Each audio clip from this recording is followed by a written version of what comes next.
Everyone, this is C. Ankit Tosniwal, and today we are going to start revision of residential status. As we all are aware that residential status is covered by the Section 6 of the Income Tax Act 1961. Okay. Now, before starting the main provisions of the residential status, we have to understand that what is residential status and why residential status is important. So, anybody of you who can give me this answer?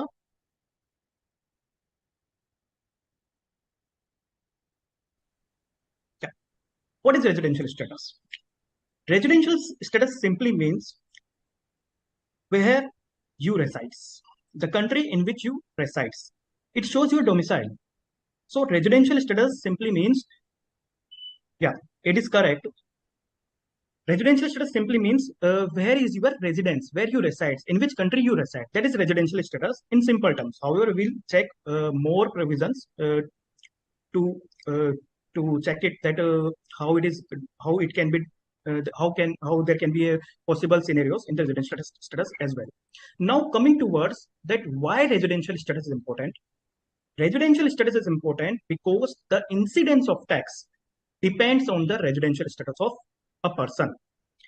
For example, if a person is resident of India, then his all income, that is global income, will be taxable in India. If a person is resident in India, it means if he resides in India, then his global income will be taxable in India, whether income earned in India or whether income earned outside India. However, if a person is non-resident, then only his Indian income is taxable. Fine. So residential status is important to determine the tax liability. It also important to determine that who ultimately bears the burden of the tax.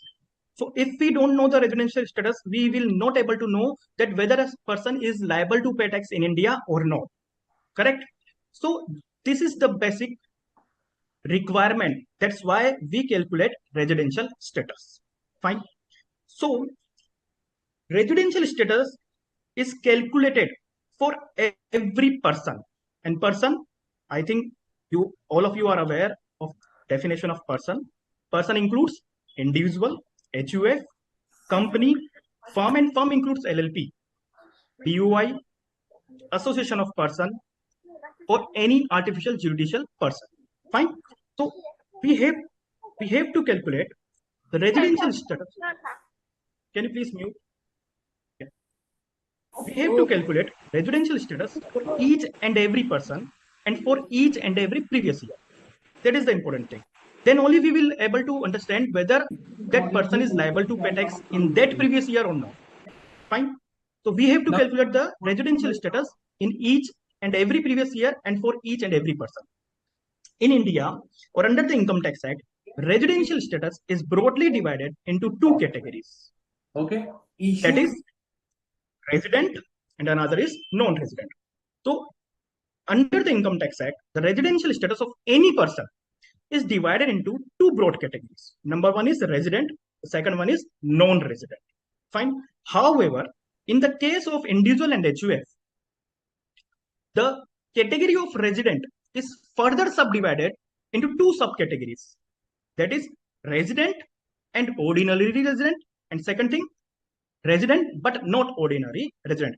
But this is only in the case of individual and HUF. So under the Income Tax Act, the residential status can be divided into two broad categories. Number one is resident, second is non-resident. Fine. However, in the case of individual and HUF, if a person is individual and HUF, we have to calculate its further subcategory, that whether he is ordinarily resident or whether he is not ordinarily resident. Fine. So we can say in the case of individual and HUF, there are three main categories: resident and ordinarily resident, resident but not ordinarily resident, and third one is non-resident. Fine. In this session, we are going to revise how we can determine the residential status for each and every person. So let's start with individual. Residential status of individual. Residential status is covered under Section 6 of the Income Tax Act. Now we are covering Section 6, subsection 1, that is residential status of individual. So as we define, the residential status of individual can be divided into three categories. Fine. That is resident and ordinarily resident. Number two, resident but not ordinarily resident. And number three, non-resident. To determine the residential status of an individual, we have to satisfy two conditions. Condition one, we will say basic condition, and condition two, we will say additional condition. Condition one is basic condition. Condition two is additional condition. If an individual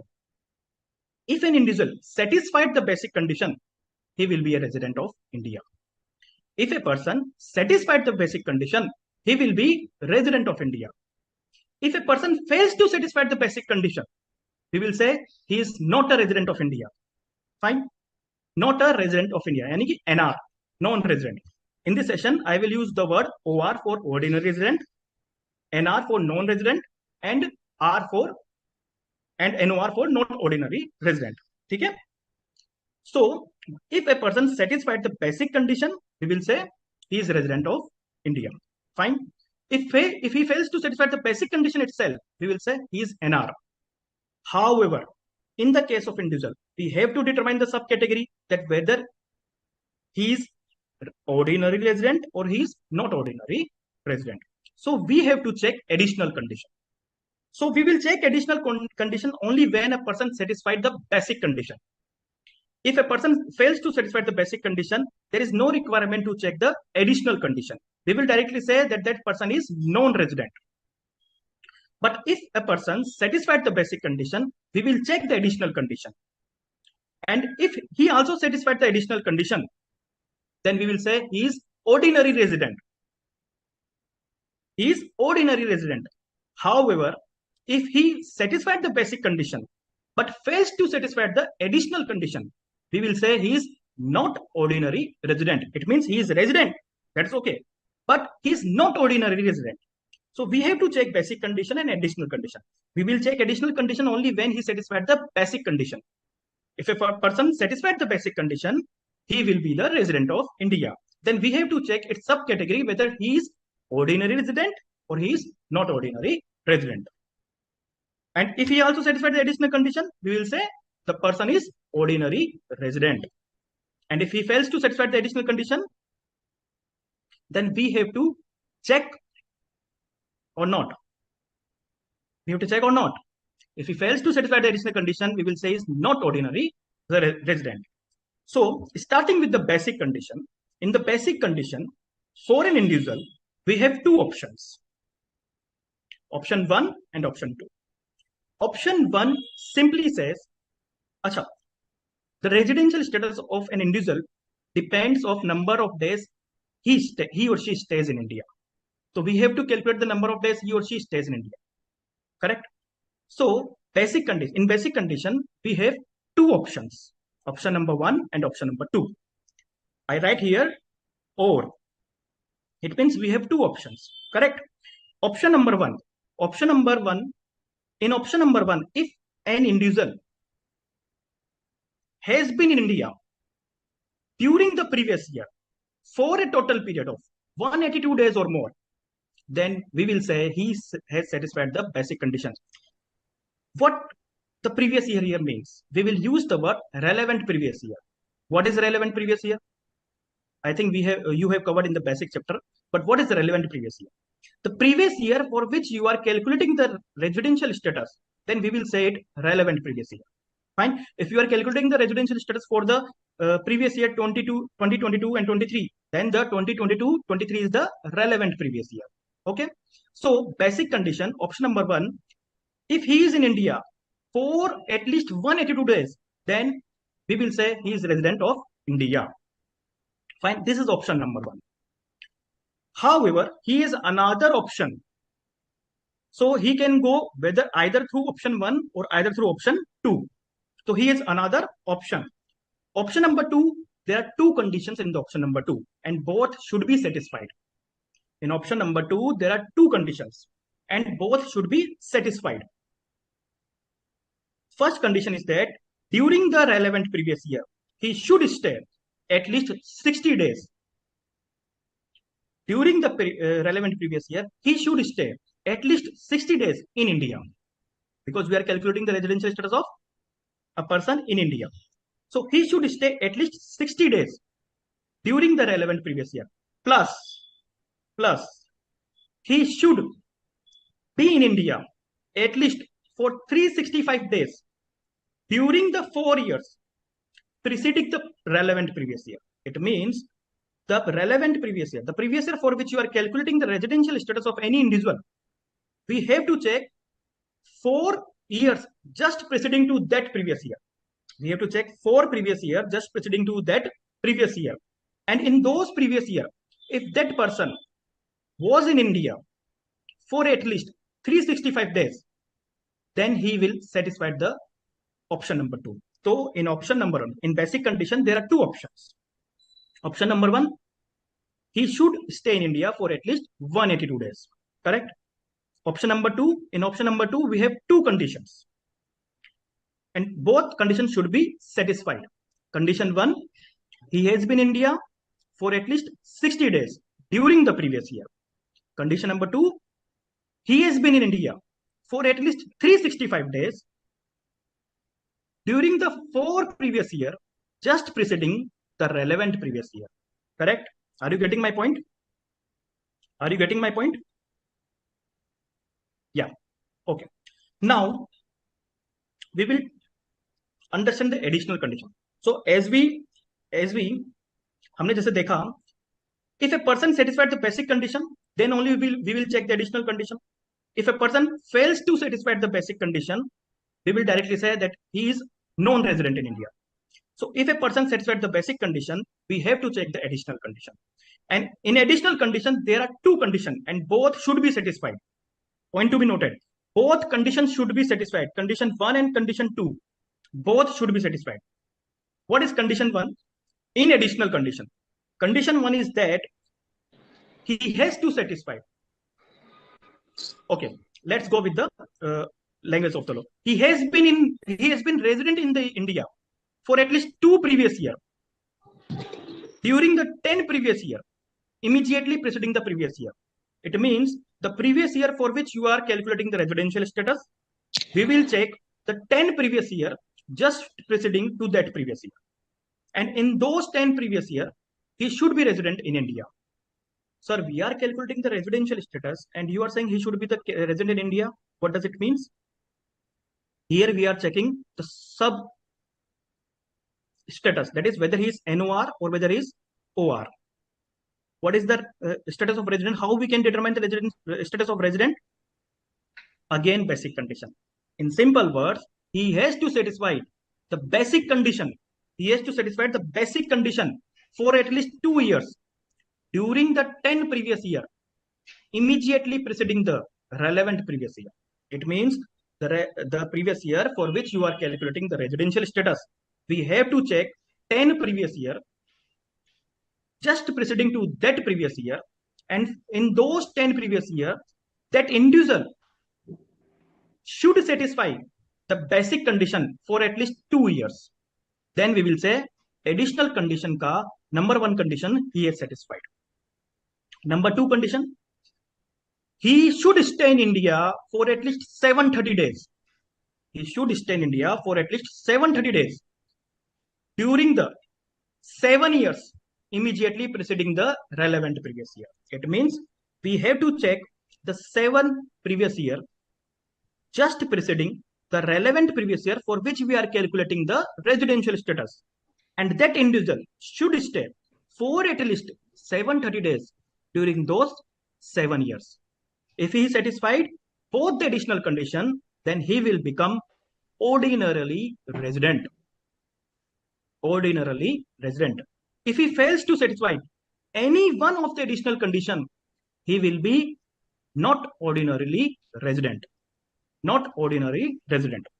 So we have to check number 1 basic condition to determine his status, whether he is resident or non-resident. And if he satisfied the basic condition, that is 182 days during the previous year, he should stay in India. Either option 2, 60 days during the previous year plus 365 days during the 4 previous year just preceding the relevant previous year. Can you please mute? Yeah. So if he satisfies the basic condition, then only we will check the additional condition. In additional condition, there are two conditions and both should be satisfied.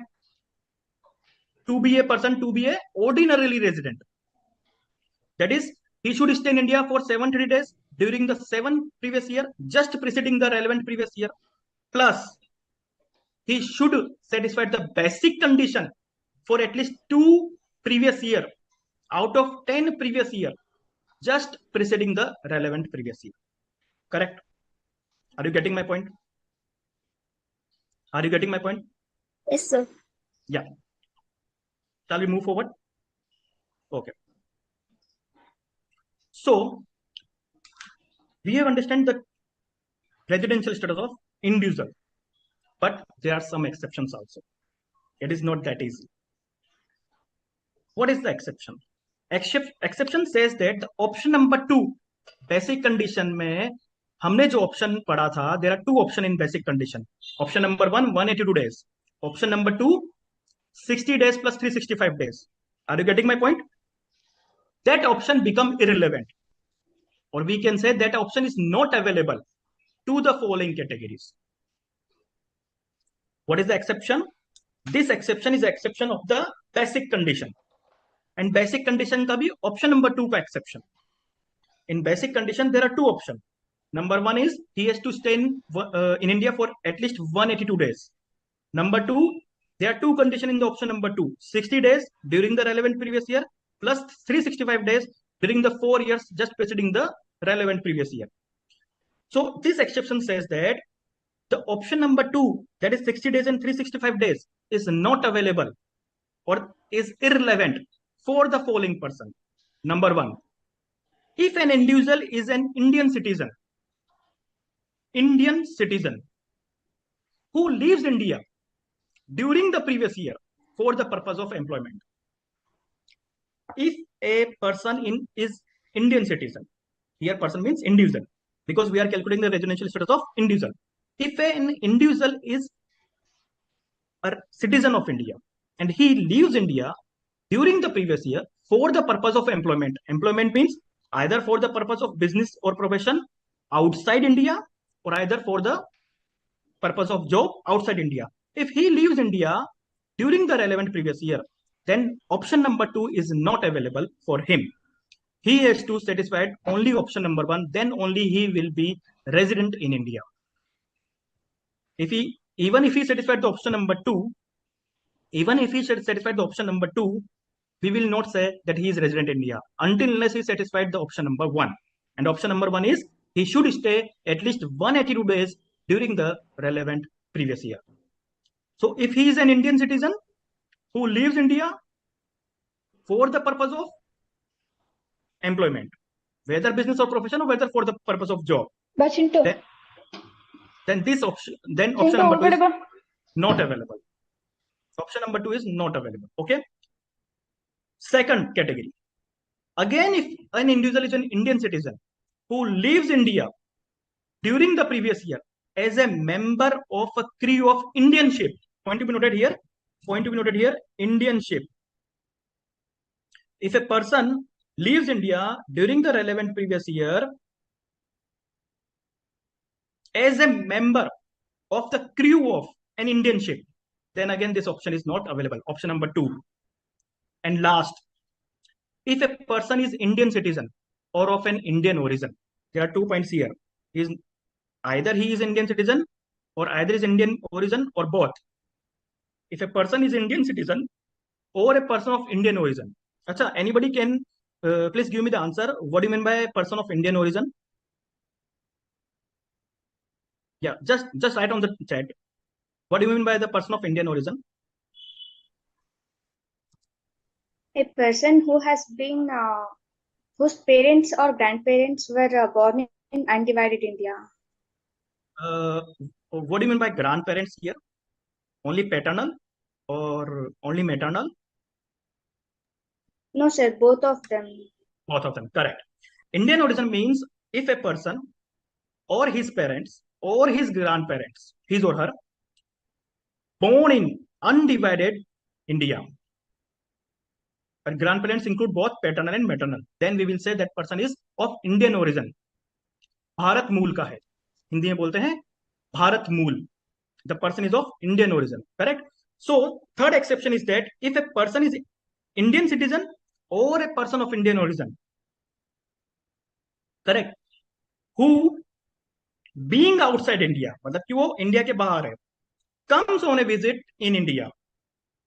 A person of Indian origin or an Indian citizen being outside India comes to India on a visit during the previous year, and his total income other than income from foreign sources, other than income from foreign sources, that is Indian income, his total Indian income is less than 15 lakhs. So he has to satisfy the option number one only. Again, I am repeating because there is another exception in this exception. We are studying three exceptions for the option number two. Fine. That is option number two is irrelevant for these three individuals. If a person is Indian citizen who leaves India for the purpose of employment during the previous year. If a person is Indian citizen who become the member of a crew of any Indian ship during the previous year. Okay? Number three, if a person is Indian citizen or a person of Indian origin being outside India comes on a visit in India during the previous year and his total Indian income other than income from foreign sources is less than 15 lakhs, then the option number two is not available for him or her. Correct? But now this option, जो हमने exception number we have checked the exception number 3, right? There is an extension of this exception, or we can say there is an exception of this exception. There is an exception of this exception. We can say like that. If such person, this is regarding only for option number 3. Okay. If such person, यानी कि a person of Indian origin or a person of or an Indian citizen being outside India comes on a visit in India, and his Indian income is greater than 15 lakhs. That is income other than income from foreign sources is greater than 15 lakhs.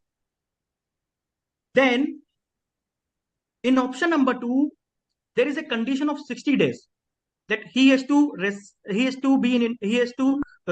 stay in India during the previous year for 60 days. That should be substituted by the 120 days. यानी कि he has to stay in India for at least 120 days during the relevant previous year. Plus, he has to stay in India for 365 days during the 4 years immediately preceding the previous year.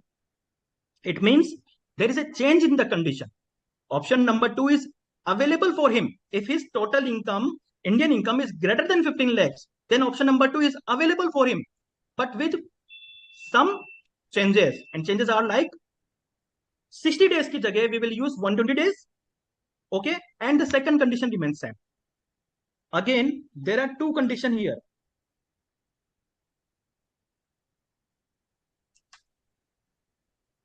ध्यान से समझिएगा.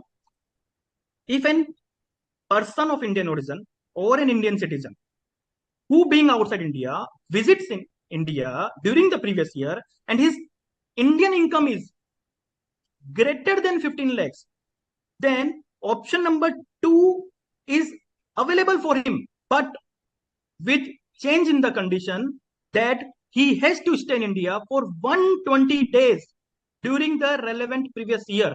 Plus, he has to stay in India for 365 days during the 4 years just preceding the previous year. And one more thing, such person is always NOR, यानी कि not ordinary resident.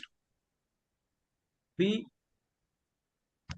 we do not need to check additional condition in this case. We have checked 3 exceptions. This is very important actually, right? Exception number 1 is easy. Exception number 2 is easy. Exception number 3, until his income is less than 15 lakhs, it's okay. But as soon as his income exceeds 15 lakhs, the condition is changed, and he has to satisfy these condition to satisfy the option number 2. And if he satisfied option number 2, he will or she will always be NOR, not ordinary resident. Not ordinary resident. Correct? Okay. Are you getting my point? Are you with me here till here? आप हैं साथ में? Yes, sir. Are you getting my point now? It is clear now. Point to be noted. Always NOR. In this case, always NOR. However, in all these cases, if he stay in India for 182 days or more, then he is resident in India as per condition number 1. Or this exception is only for condition number 2. Correct? These exceptions is only for option number 2. And if he stays in India for 182 days or more during the previous year, it means he satisfied the option number 1. So there is no question about these exceptions. Correct? Correct now? Okay. Next. Just take a simple example. Mr. B, a Canadian citizen, comes to India for the first time during the previous year in 1990, 2019 and 20. During the financial year 19, 20, 21, 22, 23 and 24, he was in India for 55 days, 60 days, 90 days and 150 days and 70 days respectively. Determine his residential status for the assessment year 2024. Just give me the answer. This is the question. Fast.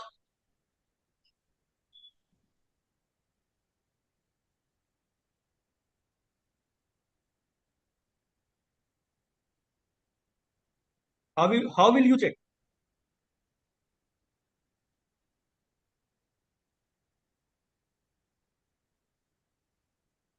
How will you check? How is non-resident? Satya, Swati, yeah, NR. So because it is not satisfying either of the two conditions. Okay, let's check. During the previous year, he stays in India for 70 days, correct? For which we are checking, right? So option number 1 is not available. 182 days nahi raha. Option number 2, 60 days, correct? Okay. He stay in India for more than 60 days. That is correct. But we have to check another condition, that during the 4 previous year, just preceding the previous year, he has to stay for 365 days, correct? But he stays only for 355 days, if you calculate. So therefore he is non-resident. Correct now? Correct. Yes, sir. Yeah. So he is staying only for 355 days, which is less than 365 days. So he satisfied on option number 2, but only one condition. I already told you, both the conditions should be satisfied. 60 days plus 365 days. 60 days plus 365 days. Right? Okay, next. So there are some normal things we have to understand. Number 1, their residential status is nothing to do with citizenship. Whether you are a citizen or not, residential status is nothing to do with that. Except in some conditions where we will also check the citizenship, as here in these exceptions. We will check whether he is a citizen or not. Right? Number 2, he should stay in India. And if you already revise basic chapter, India includes territorial waters of India. That is 12 nautical miles from the Indian coastline. That is important point. Another thing, stay in India need not to be in a one stretch. He may come in India, he may go from India for 10 days, he in India, for 10 days he in Dubai, for 10 days again he is India, for 10 days again he is America. So stay in India need not to be in a one stretch. Stay in India need not to be in a one stretch. Again, stay in India need not to be at his residence or principal place of business. India में कहीं भी रहा हो, anywhere in India, and India includes territorial waters of India. Correct? Third thing, the day of arrival in India and the day of departure of India. किसको include करेंगे हम? For the calculation purpose. Both of them, sir. Both of them. We will include both of them. The day arrival in India and the departure from India. We will include both the days for the purpose of calculation of residential status of an individual. Correct? So that is clear, I think. Next. This is a question, an interesting question. We will check after some time. In the case of a Indian citizen who is a member of a crew of Indian ship, there are two dates which we have to exclude. Number one, in simple terms, I am telling you. Number one, the date of signing in the continuous discharge certificate. And from that date to the date of signing off of that continuous discharge certificate. This period has to be excluded for the purpose of calculation of residential status. The period commencing from the date entering into continuous discharge certificate in respect of joining the ship by said individual, and the period ending on the date of entered into continuous discharge certificate signing off. The simple point, signing in to signing off continuous discharge certificate. We have to exclude that. We have to exclude that. Fine. So let's see an example. Mr. Rajan is an Indian citizen and a member of the crew of Malaysia bound Indian ship. Point to be noted. Ship is Indian. Ship is Indian. However, it is Malaysia bound, but it is Indian ship.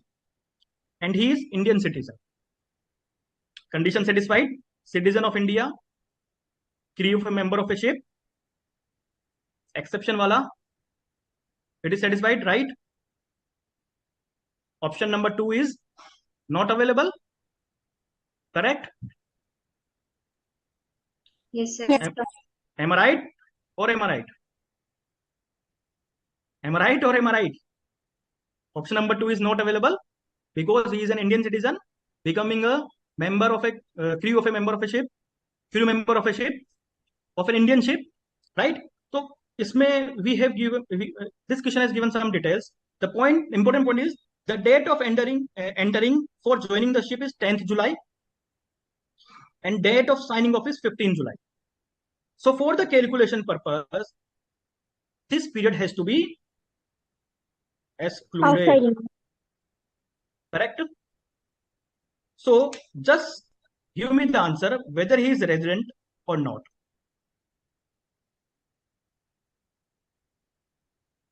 He is resident or not.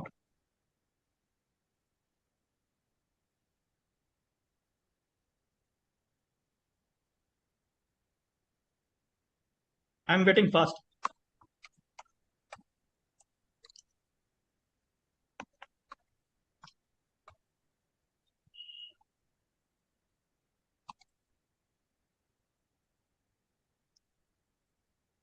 Okay, he is non-resident, Kiran Mishra. So how?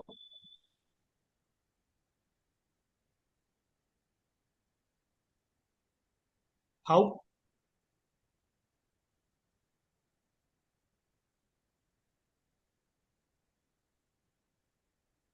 Okay. The period from 10th July to 15th January should be excluded.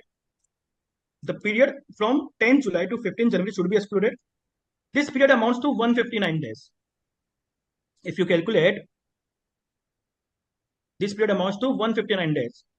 I'm not going to calculate here. Okay. This period amounts to 159 days. Okay.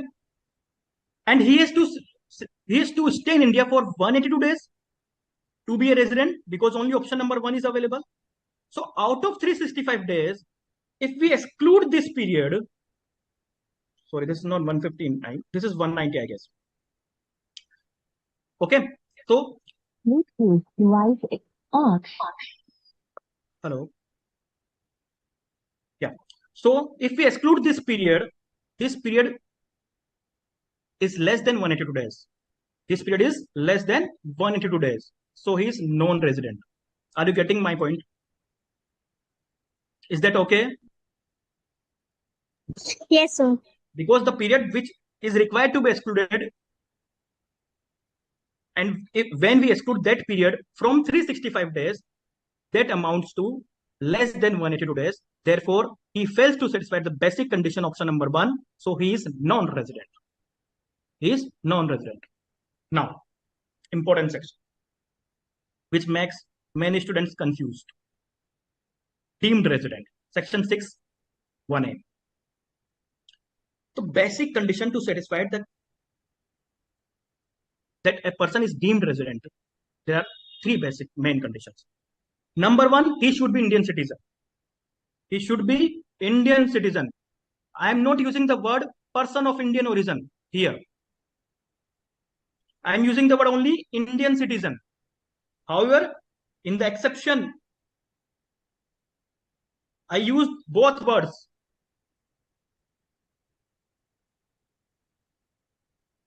In the exception, I use both words. But here I am using only one word, which is Indian citizen. The person should be Indian citizen. Okay? And his total income, that is Indian income again, income other than foreign sources, should exceed 15 lakhs. Should exceed 15 lakhs. Okay? These conditions seems to be very similar with the exceptions, but it is not like that. Number 1 difference, only Indian citizen. Number 2, if his income is exceeding 15 lakhs, Indian income is exceeding 15 lakhs, plus he is not liable to pay tax in any other country. That is, there is no tax liability on him in any other country by the reason of residence, by the reason of residential status or domicile. It means if that person is not required to pay any tax, is not liable to pay tax in any other country, then only this section will arise. Then only we will say he can be a deemed resident. Very important thing, he is not liable to pay any tax in any other country by the reason of residence or domicile or similar kind. So if a person who is an Indian citizen, here person means individual. If an individual is a Indian citizen, his total Indian income is exceeding 15 lakhs, plus he is not liable to pay any tax in any other country due to or by reason of residence or domicile, then only he satisfied the condition to be a deemed resident. And we will say that person is a deemed resident in India, and deemed resident can only be a not ordinarily resident again. Deemed resident can only be a not ordinarily resident. It means he can be a resident, but not ordinary resident. Second thing, stay is irrelevant. Whether he stay in India or is irrelevant for a deemed resident. And third thing, I am using only word Indian citizen. I am not using the word person of Indian origin. So don't get confused between these 2 things. Number 1, this exception, ये वाला,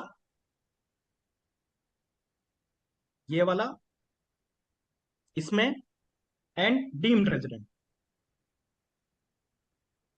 In exception, he can be a person of Indian origin. His income is may exceed 15 lakhs, then we have to satisfy the condition of 120 days instead of 60 days. Correct? But there is no condition like that. He is not liable to pay tax outside India. This condition is here only in the case of deemed resident. So, in the case of a deemed resident, he must be an Indian citizen. He or she must be an Indian citizen. His total Indian income must exceed 15 lakhs. Can you please mute?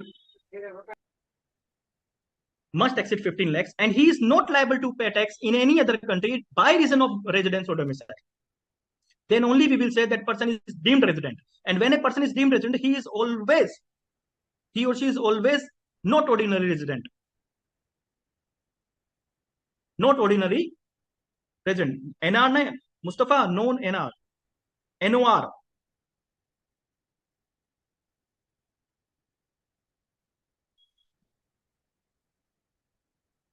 We will come to the query, Anmol. Give me a second. Okay. So he will be NOR. NOR. Mustafa, point to be noted. NOR. Correct? Correct? And for if a person is deemed resident, then stay is not necessary in India. Stay is irrelevant. Okay? So this is the concept of deemed resident. Okay?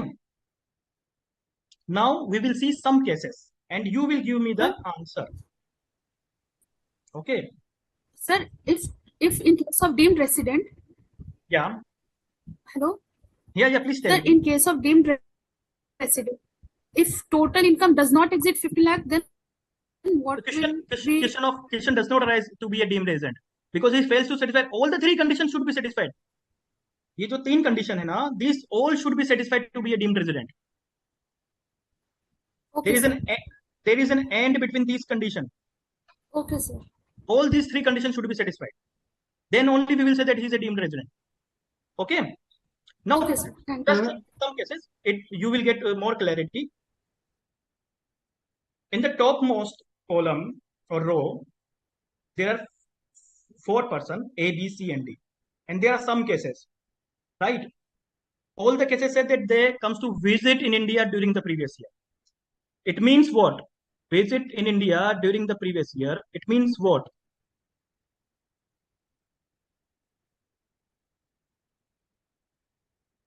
Exceptions. First thing in our mind is exception.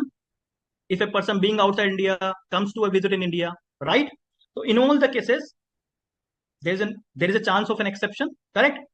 Second thing is given is citizenship, whether he is Indian citizen or whether he is foreign citizen. Third thing is whether is person of Indian origin or not. Fourth thing, Indian income is exceeding 15 lakhs or not. And fifth, liability to pay tax in India, and then days, number of days. Now we have to understand which person is resident, which person is non-resident, and which person is NOR.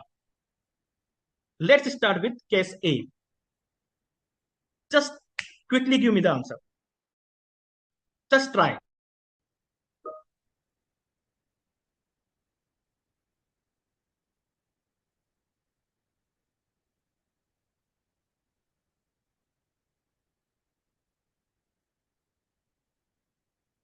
Deemed resident Ayushi Mehta.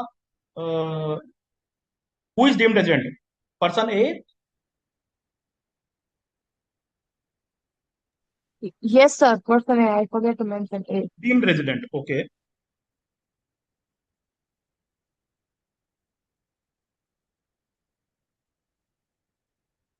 So deemed resident means NR or NOR?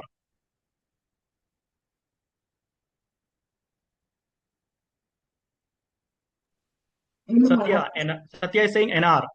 Pratima saying NR. Deemed residents are always an R and NOR. Always NR. Okay, that is correct. But let's check. Okay. Citizenship is foreign citizen. The concept of deemed resident, condition number 1, he should be Indian citizen. I already told you, person of Indian origin is irrelevant for the purpose of deemed resident. Correct? So, he cannot be a deemed resident because he fails to satisfy the condition. He is foreign citizen. Mr. is foreign citizen. Correct? So, deemed resident का सवाल ही नहीं उठता. We will check exception. In exception, income is exceeding 15 lakhs. Okay, yes, it is exceeding 15 lakhs. But when income exceeds 15 lakhs and a person is of Indian origin, he can go through option number 2. But in option number 2, he has to stay in India for 120 days during the relevant previous year. Is he staying in India for 182 days? No. No, sir. No. Right? So the status क्या हो जाएगा हमारा? Non-resident. Non-resident. Correct? Ayushi, Yes, getting my point? Yes, sir. Getting now? Now? So he is Yes. non-resident. Case B. Now he is citizen of India. Now check again. Fast. Mustafa is very fast, huh?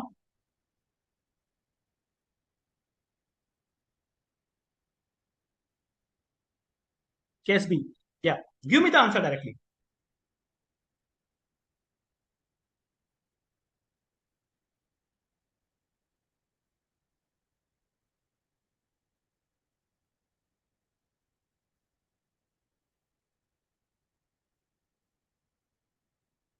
Kiran NR, Anmol NR, Pratima NR.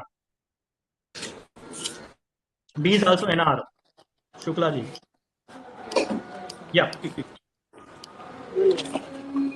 Abhishek, please mute. Yeah. Let's check. Again, he visited India during the previous year. He is citizen of India. So there is a chance that he might be a deemed resident. Is he a person of Indian origin? Okay, that's so good. Total income exceeding 15 lakhs? No.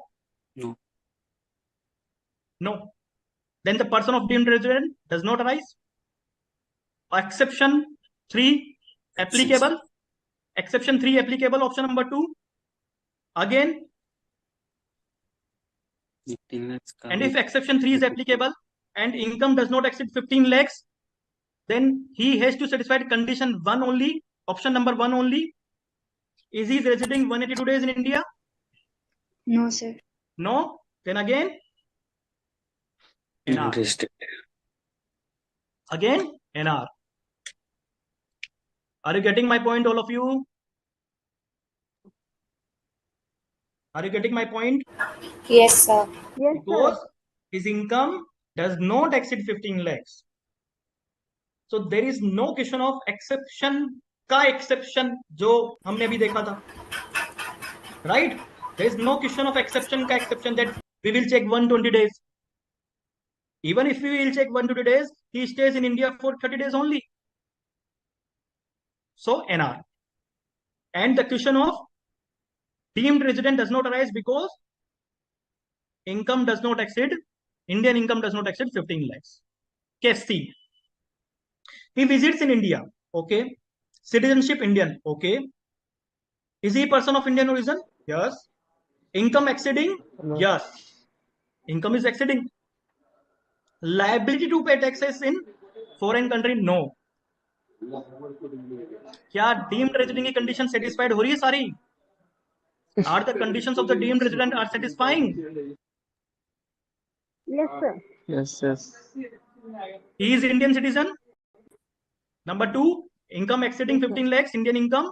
Right? Number 3, there is no liability to pay tax outside India. So we can say he is deemed resident and his status is NOR. Not original. Correct now? Yes, sir. Any confusion in this? No, sir. No, sir. Last one. Visits India, foreign citizen. So there is no question of deemed resident. Correct? But he is a person of Indian origin. We have to check exception ka exception. Income exceeding 15 lakhs. So option number 2, third exception, and there is an exception in the exception. If income exceeds, Indian income exceeds 15 lakhs and a person is of Indian origin,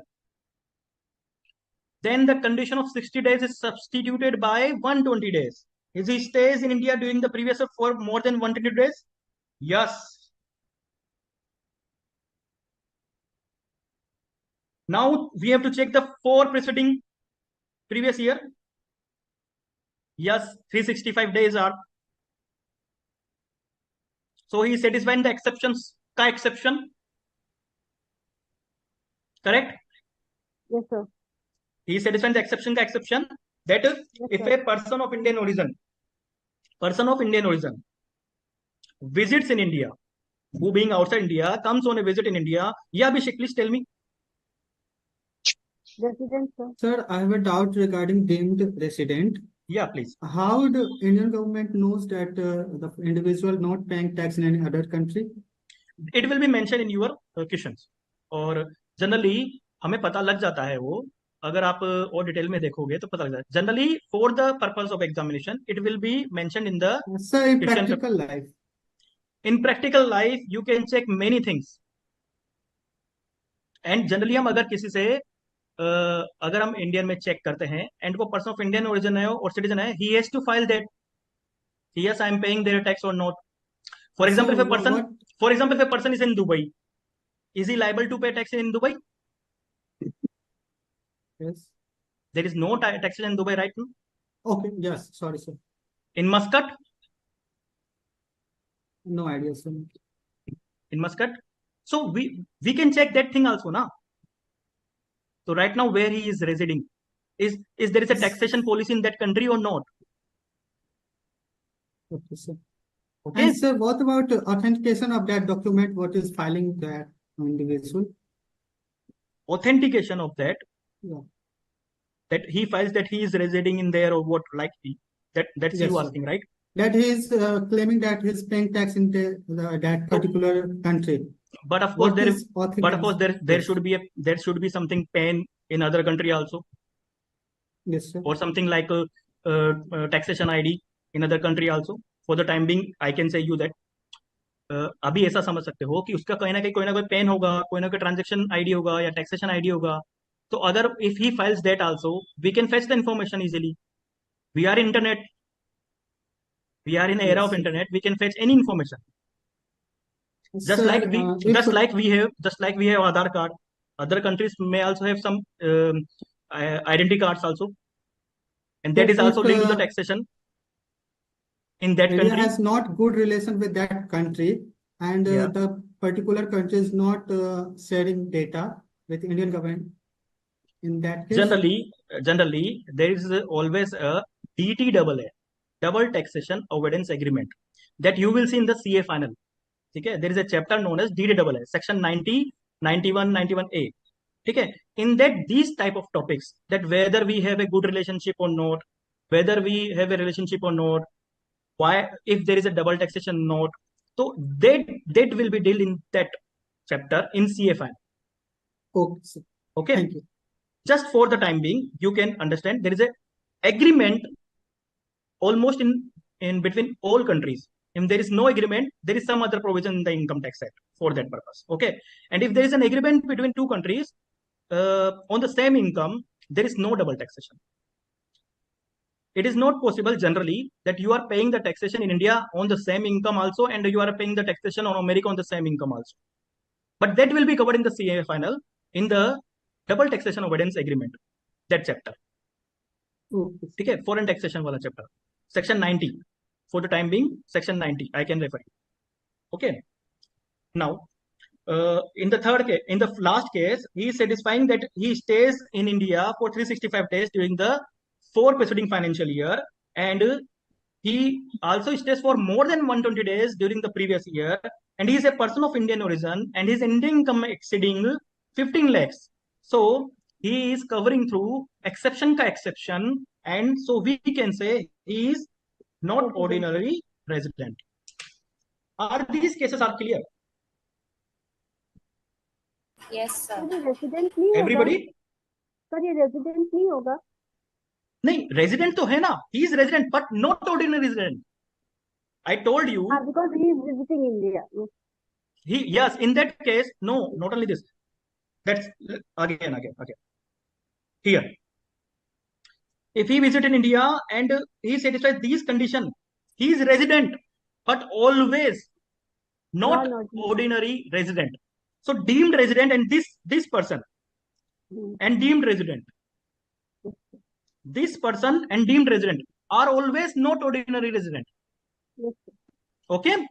Because when actually मैंने यहाँ पे बताया नहीं है, when you will see additional condition in your module, there are two extra points there that if उसमें ये exceptions दे रखा है कि additional condition applicable ही नहीं होगी, समझ रहे हो बात को?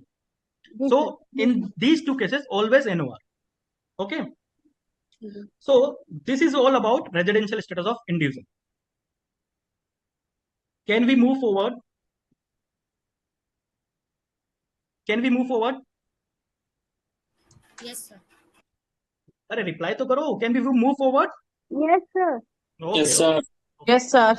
Yes, sir. Now we will move forward to a residential status of HUF, and it is very easy. Again, in the case of HUF, we have to check additional conditions because I already told you that there are only two residential status in all categories, like resident or non-resident, except in the case of individual and HUF. In individual and HUF, there is subcategory that is NOR and OR. OR means ordinary resident and NOR means not ordinary resident. Fine. So first we have to check again basic condition, and here basic condition is very easy. It says HUF would be resident in India if the control and management, not only control, not only management, control and management of its affairs is situated wholly or partly in India. Wholly or partly. Partly means इत्तू सब India में हुआ ना, हो गया president. इत्तू सब. It means if the control and management of the affairs of HUF is situated in India, either wholly, completely, or either ittu sab, then he is resident. That HUF will be resident. And if the control and management of the affairs of the HUF is completely, wholly situated outside India, NR, then NR. And there is no need to check additional condition. Directly NR. Clear? What is the important point here? Control and management. Control and management. Right? Should be situated in India. थोड़ा सा या पूरा, doesn't matter. थोड़ा सा भी हुआ तो resident in India. Right? There are some understandings. What do you mean by control and management? In simple terms, what do you mean by control and management? What do you mean by control and management? In simple term, control and management means where the key decisions have taken up. Where the key decisions have taken up. Where is the brain of that HUF? Major key decisions कहाँ ले जा रहे? Strategic decisions कहाँ ले जा रहे? Where the HUF is taking the strategic decisions, where the key decisions are taken. Okay. I already used the word control and management. Only management is नहीं चलेगा. Control and management. So key decision, where the key decision of the HUF is situated. If it is situated partly in India, it is resident. If it is situated outside India, wholly, completely non-resident. Let's check these terms.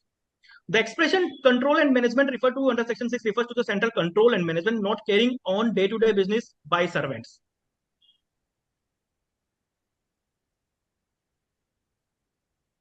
Central control and management. Key decisions. Not merely the control and management or control or carrying out day-to-day activities by the servants.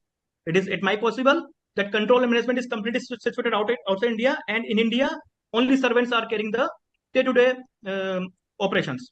Then we will not say that control and management is in India. Okay. Simple means directing power. Control and management simply means directing power. Okay.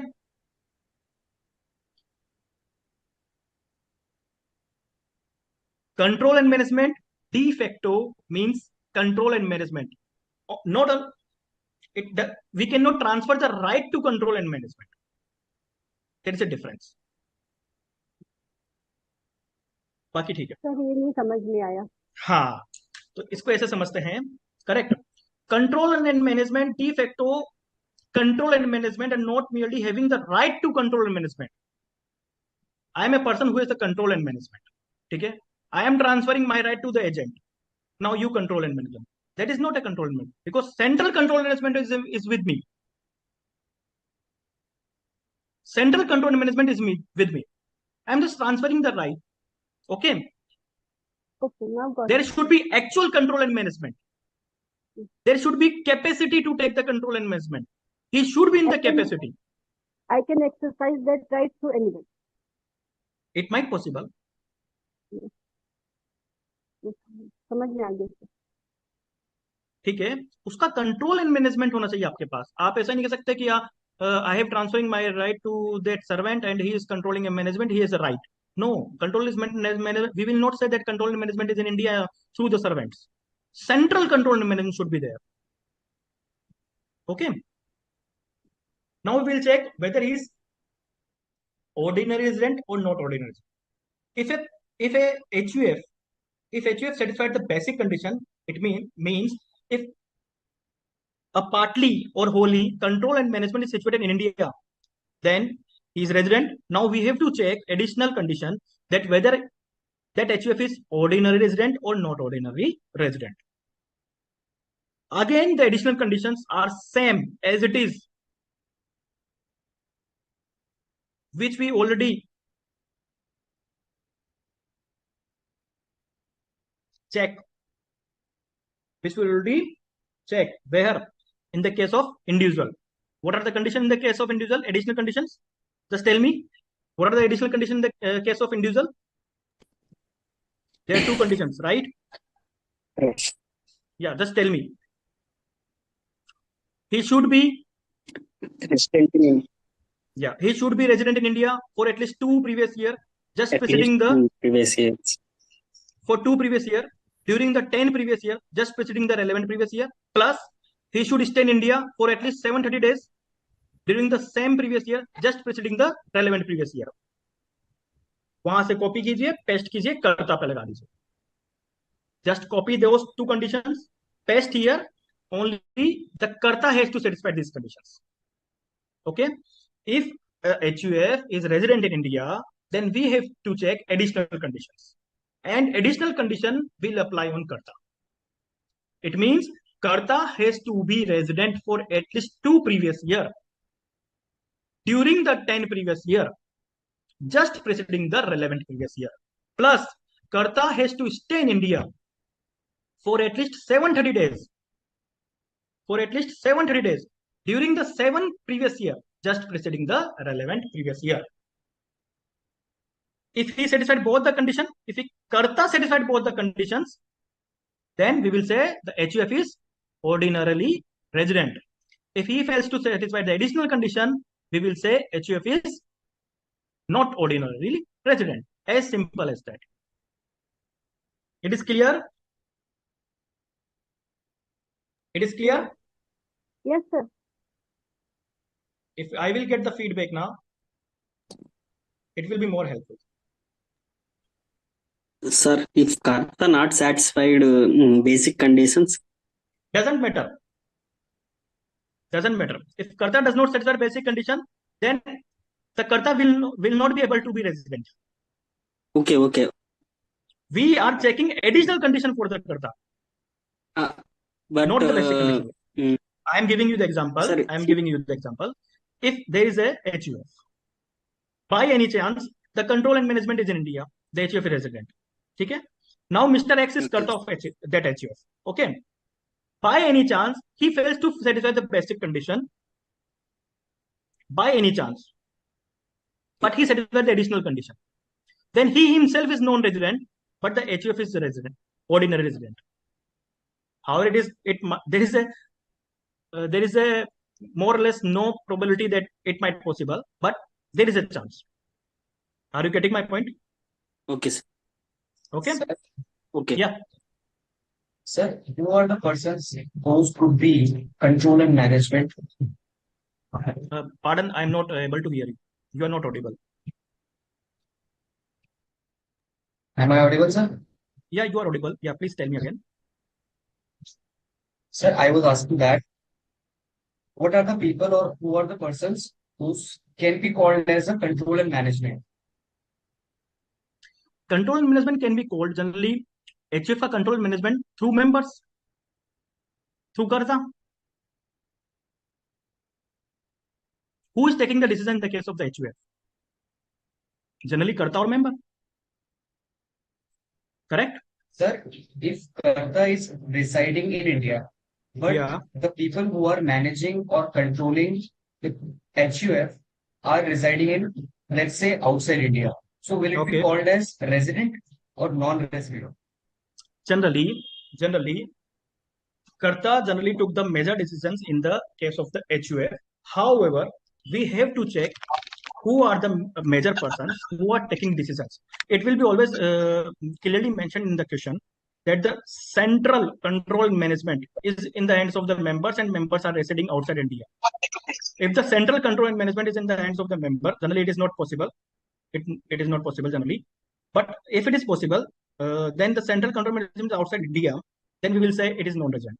But generally, in the case of the HUF, the central control management is in the hands of the Karta. Generally, if you check the definition of a HUF, Hindu undivided family, there are two schools, and you have to check those two schools in the basic definition. There are two methods by which we can calculate the HUF, how HUF is created. There are two schools. Okay. Generally, in the examination, from the examination point of view, it will be clearly mentioned that if it is not mentioned that if by chance, if in the question it is not mentioned that this control and management, where is the control management? And if the Karta is residing in India and he is resident of India, we will assume that the central control management is in India. Are you getting my point? If it is not mentioned in the question that where is the control and management, but it is mentioned that Karta is resident in India or residing in India, fine. So we will assume that the central control management is in India of that HUF, and we have we need to mention it in the assumptions. Okay. Okay, sir. Is that clear now? Yeah. Okay. There is a very simple question. Question number 4. HUF being is managed partly from Delhi and partly from Java. What is the residential status of HUF? Just tell me. Resident. But of course, it is mentioned managed partly from Delhi. इत्तू सा भी दिल्ली में India में है. A little bit in India. Manage and control. Management and control. It is resident. But what if it is completely managed from Japan?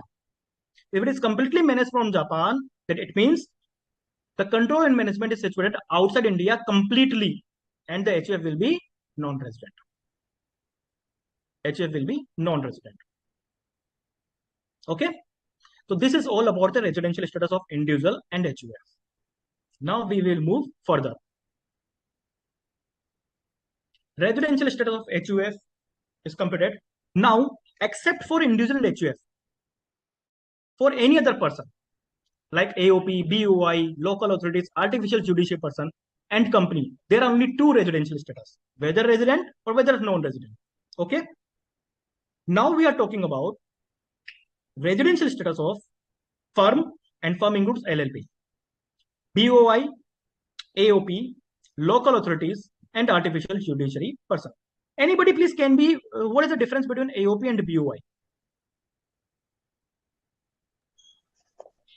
Sir, AOP is association of persons, BOI is a body of individuals. That is correct, but what is the difference? Sir, here person includes individual and other persons such as firm and company also. But in case of body of individuals, only individual is included. Very good, very good. Correct. In the body of individual, only individual can become the members. While in the association of person, every person, जो हमने definitions में देखा है, that is firm, company, they can also become the members. Correct. So in the case of a residential status of AOP, BOI, local authorities, or any other artificially judiciary person, there are two cases, whether it is resident or whether it is non-resident. Again, if the management and control is situated in India, partly or wholly, it is resident. If the management and control is situated outside India completely, it is non-resident. It is non-resident. And very important thing, the status of the member is irrelevant for the purpose of calculating the status of AOP, BOI, local authorities, firm, LLP, or artificially judicial person. The status of member is irrelevant. If the management and control situated in India, either partly, either wholly, or both, it is not possible to be a both, either partly or either wholly, then we will say it is resident in India. If the control management is completely situated outside India, then it is non-resident. Point to be remember, the residential status of members or partners is irrelevant for the calculation of residential status of these person. Correct? Moving forward, residential status of company. Again, company can be resident or a non-resident. Okay. So a company is resident if it is an Indian company. An Indian company is always a resident in India. Now the question arises, what is Indian company? What is Indian company?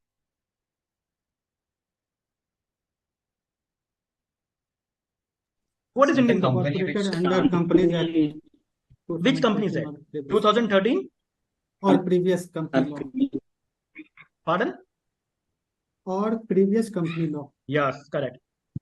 Any company which is registered under the Companies Act, either 2013, either 1956, or either any of the previous act, any of the previous Companies Act, that is called as Indian company. And there is a homework for you. What is the difference between domestic company and Indian company? Okay. So if there is an Indian company, it is always resident in India. What if the company is not Indian company? Then we will check place of effective management. If the place of effective management during the previous year is situated at any time in India, then the company is resident in India. And if the place of effective management is situated all time outside India, then it is non-resident. Now the question arises again, what is place of effective management? Place of effective management again means where the key decisions are taken up. And if you are aware, in the case of a company where the key decisions are taken,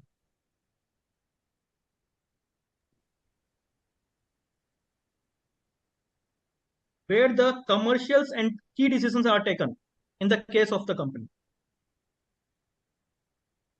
Anybody? Board of directors. Board of meetings. directors? Yes, Board very meeting. nice. Board meeting. If the board meeting is held in India at any time, then we will say the residential status of that company is resident in India.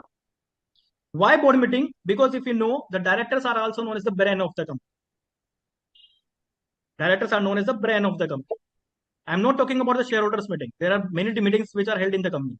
Board meeting, shareholders meeting, creditors meeting sometimes, right? So if the place of effective management, it means where the commercials and the key decisions are taken up, is situated in India at any time, then we will say it is resident in India.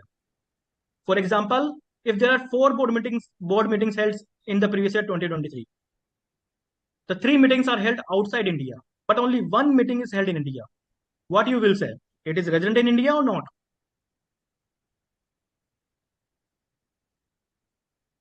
It is resident in India or not? Sir, resident in India. Resident in India. Yes, sir. Resident in India. Anmol is saying no.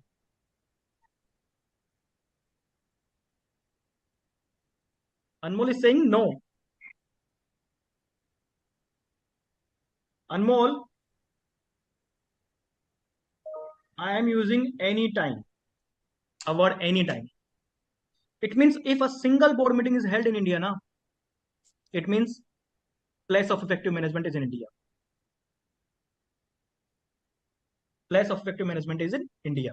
So in that case, that company is resident in India. पहले क्या था? Most companies do this thing that they held all one meeting outside India and they say place of effective management is outside India, so it is non-resident to avoid the taxes. So that ambiguity is now clear. If a single meeting is held, or at any time the place of effective at any time the place of effective management is in India, then the company is resident in India. Anmol, now clear?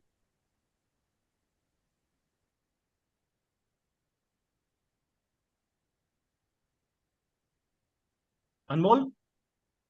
Okay. Clear? Moving forward.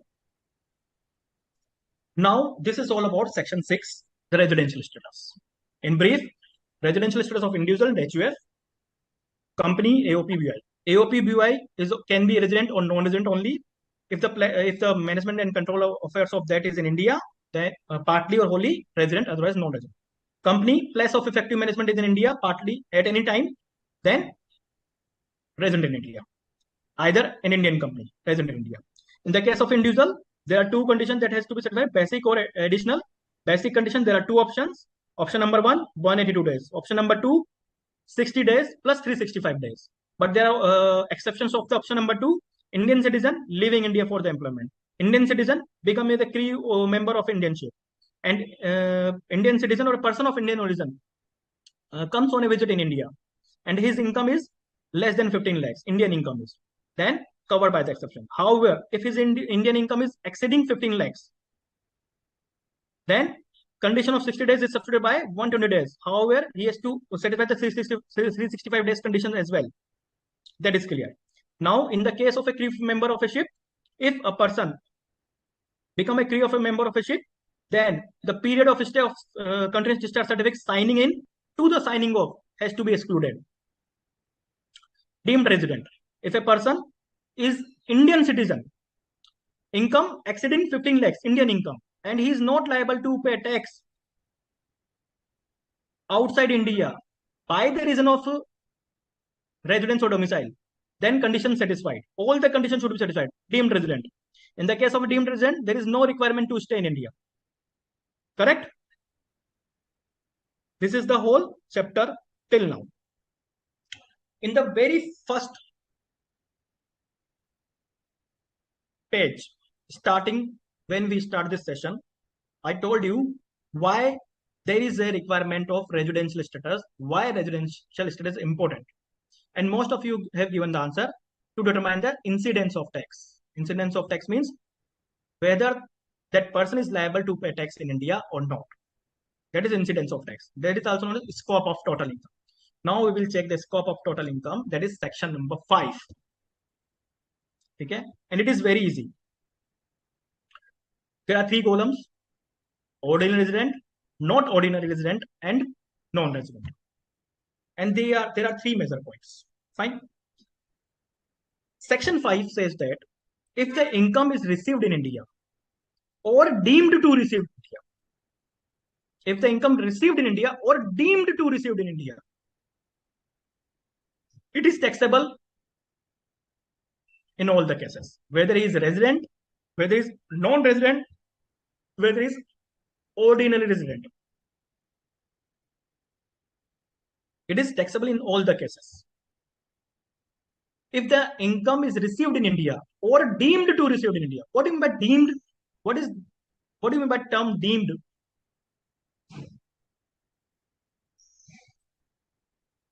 What do you mean by term deemed? Anybody?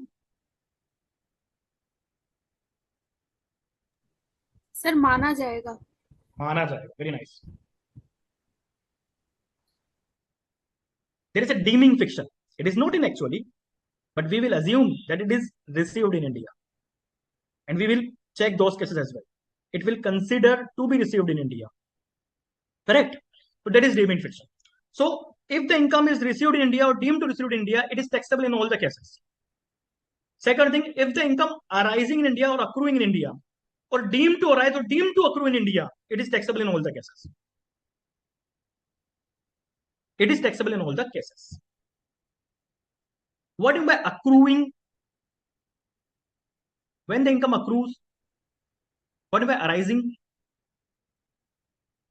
Accruing simple means when the right to receive that income is established. When you got the right to receive the income, it means right to receive the income.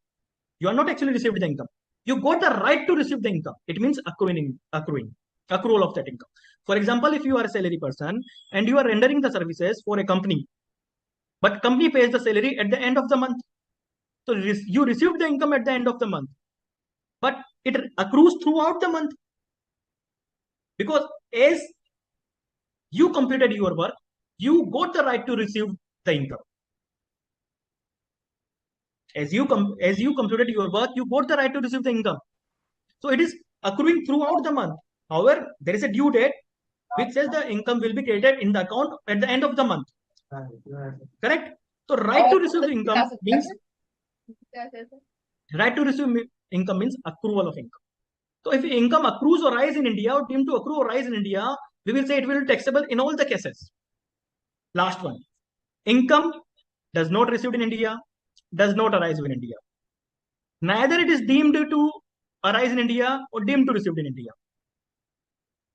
मतलब income India में भी नहीं receive हो रही है, dimming fiction भी नहीं है, अक्रूवल भी इंडिया में नहीं हो रहा है, डीमिंग फिक्शन भी नहीं है. तो in the case of resident it is taxable. In the case of resident, it is taxable. And in the case of non-resident, it is not taxable. In the case of resident, it is taxable always. You are resident of India, you have to pay taxes all times. You are resident of India, you have to pay taxes all time. And in each and every type of income. Exceptions are there. Fine. So, if you are resident, income is not receiving in India, income is not deemed to receive in India, income is not accruing or rising in India, not deemed to accrue or rise in India. Taxable. And if you are non-resident, such income is not taxable. But what if you are not ordinary resident? If you are not ordinary resident, and if such income, which is not received in India, which is not accrue or rise in India, which is not deemed to receive in India, which is not deemed to accrue or rise in India, is from a profession set up in India, or is from a business which is controlled from India, is from a profession which is set up in India. If there is a profession which is set up in India, or if your business is controlled from India, then it is taxable, otherwise not. In the case of NOR. In the case of NOR. Got it? Am I right? Or am I right? Am I right? Okay. So Yes, there are three major scenarios. If income received in India or deemed to receive in India, in all cases taxable. If income accrues in India or deemed to accrue in India, taxable in all the cases. But if income does not accrue in India, does not arise in India, does not receive in India, does not deemed to receive in India, in the case of resident, it is taxable. In the case of non-resident, it is not taxable. But in the case of NOR, we have to check that whether such income is from the profession which is set up in India, or it is from a business which is controlled from India, then it is taxable, otherwise not. Otherwise not. And this chart is very, very, very important. Without this, you are not able to determine that whether a particular income is taxable for a particular person in India or not. This chart is very, very important. You need to mug up this chart. Okay? Moving forward. Now Sir, we use what the is word meant by profession setup? profession India में हो सकता है ना. I am a chartered accountant. My profession is set up in India. But I am NOR. हमारा कोई office India में होना चाहिए. Yes, office India में होना चाहिए. Profession देखो. In the case of a business. In the case of a profession, office. Generally office. Lawyer का क्या होगा? Profession होगा ना. तो lawyer NOR है. But the income is rising from the consultant, from the office that is set up in India. तो हम उसको मानेंगे. Okay? Okay. So, Now on the grounds of India. Pardon? On the grounds of India. Yeah, on the grounds of India. Okay, sir. On the grounds of India means, again, India includes everything, you know, what you have learned in the basic definition. Yes, sir. Yes, sir. India includes territorial waters and all, 12 nautical miles, 24 nautical miles. Yes, sir. Okay. Yes, sir. Now, here we use the word deemed to received in India. When we will assume that certain income is deemed to received in India. For this, there is a section 7. And these are the 3 cases in which we will use a deeming fiction that such income is deemed to received in India. Number 1, contribution in the recognized provident fund. Have you heard about that? Recognized provident fund. Yes, sir. Yes, So sir. there is a in recognized provident fund, when the income or the when if a person deposit in that fund, when it is exempted up to the 12% of salary, it is exempt, correct now? Yes, sir. It is exempt up to 12% of salary, or in the case of interest, if the interest rate is up to 9.5% per annum, it is exempt. Salary में पढ़ा होगा ना? I guess. Yes, sir. Correct Yes, now? sir. So this section says that if contribution exceeds 12% of salary to the recognized fund, or interest in excess of 9.5% per annum, then we will treat such income deemed to received in India. In excess, I'm using the word in excess of 12%. Then such excess is deemed to received in India, either in excess of 12% or either in excess of the 9.5% rate per annum. Number 1 point. Number 2, contribution by the central government or any other employer in the previous year under the pension scheme defined under section 80CCD. Now, what is 80CCD? I am not discussing here. I am assuming that you all are aware of that. Yes, sir. Yes, sir. Because I guess this is a preliminary class. That's why I'm assuming that you all are aware of that. So, contribution by the central government or by any employer during the previous year under the pension fund scheme under section 80CCD, then it is deemed to received in India. And last one, if you have a unrecognized provident fund and you want to transfer the balance of that unrecognized provident fund to the recognized provident fund, आपने condition पे salary head में पढ़ी होगी, correct ना? If there is a balance in the unrecognized fund, employers की बात कर रहा हूं मैं, only employers contribution. If there is a contribution in the unrecognized provident fund and you are transferring that balance to the recognized provident fund, then the employer का जो contribution है, that is deemed to received in India. Salary head में ये condition है, रिकम्प्यूटेशन किया जाता है, I guess कुछ केसेस में, कि अगर आप यूआरपीएफ से आरपीएफ में ट्रांसफर हो रहे हैं, आरपीएफ से यूआरपीएफ में ट्रांसफर हो रहे हैं. RPF means recognised provident fund, URPF means unrecognised provident fund, correct ना? So there are three cases only where we will deem to received income is deemed to received in India. There is a deeming function that such income is deemed to be received in India. Number 1, contribution in excess of the 12% of the salary or 9.5% per annum of interest rate.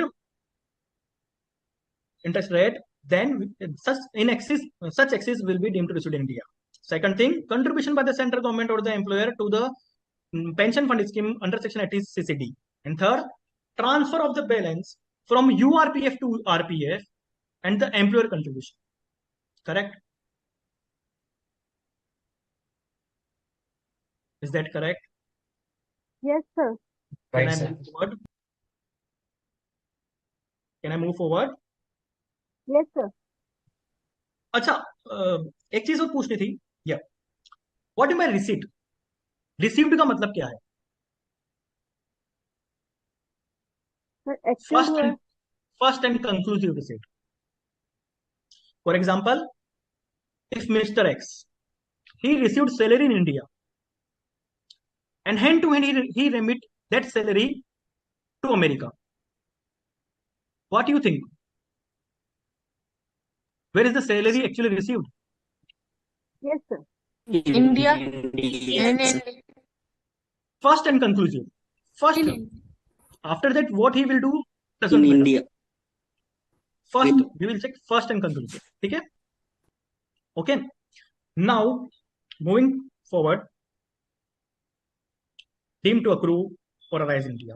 Accrue, I already told you, right to receive. Okay. There are certain types of income which are deemed to be received in India. Sorry, deemed to be accrue in India or rise in India. Number one, मैं बात करूंगा salary की, under the head salary.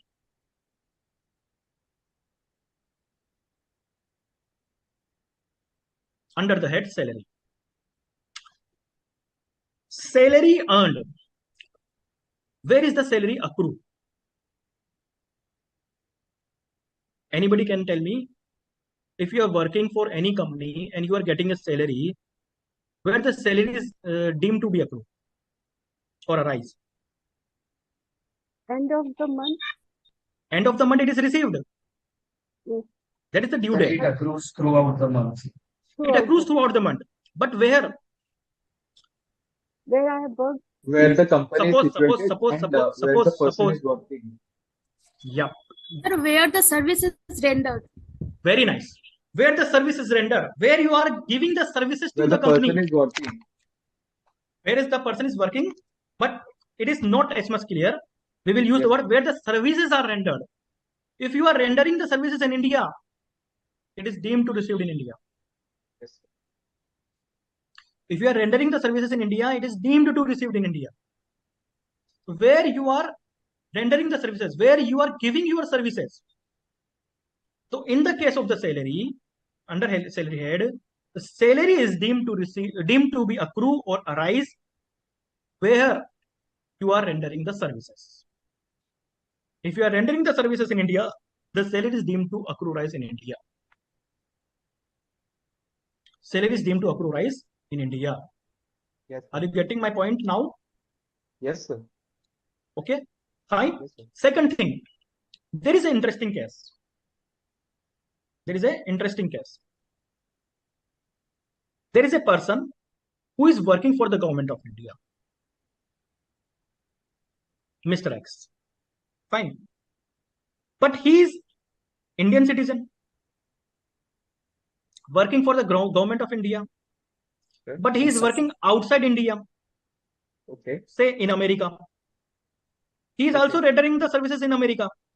And he is also receiving the salary in America. Okay. There is a person, Mr. X. Yes, sir. Who is working for the government of India. And he is Indian citizen. There are two things.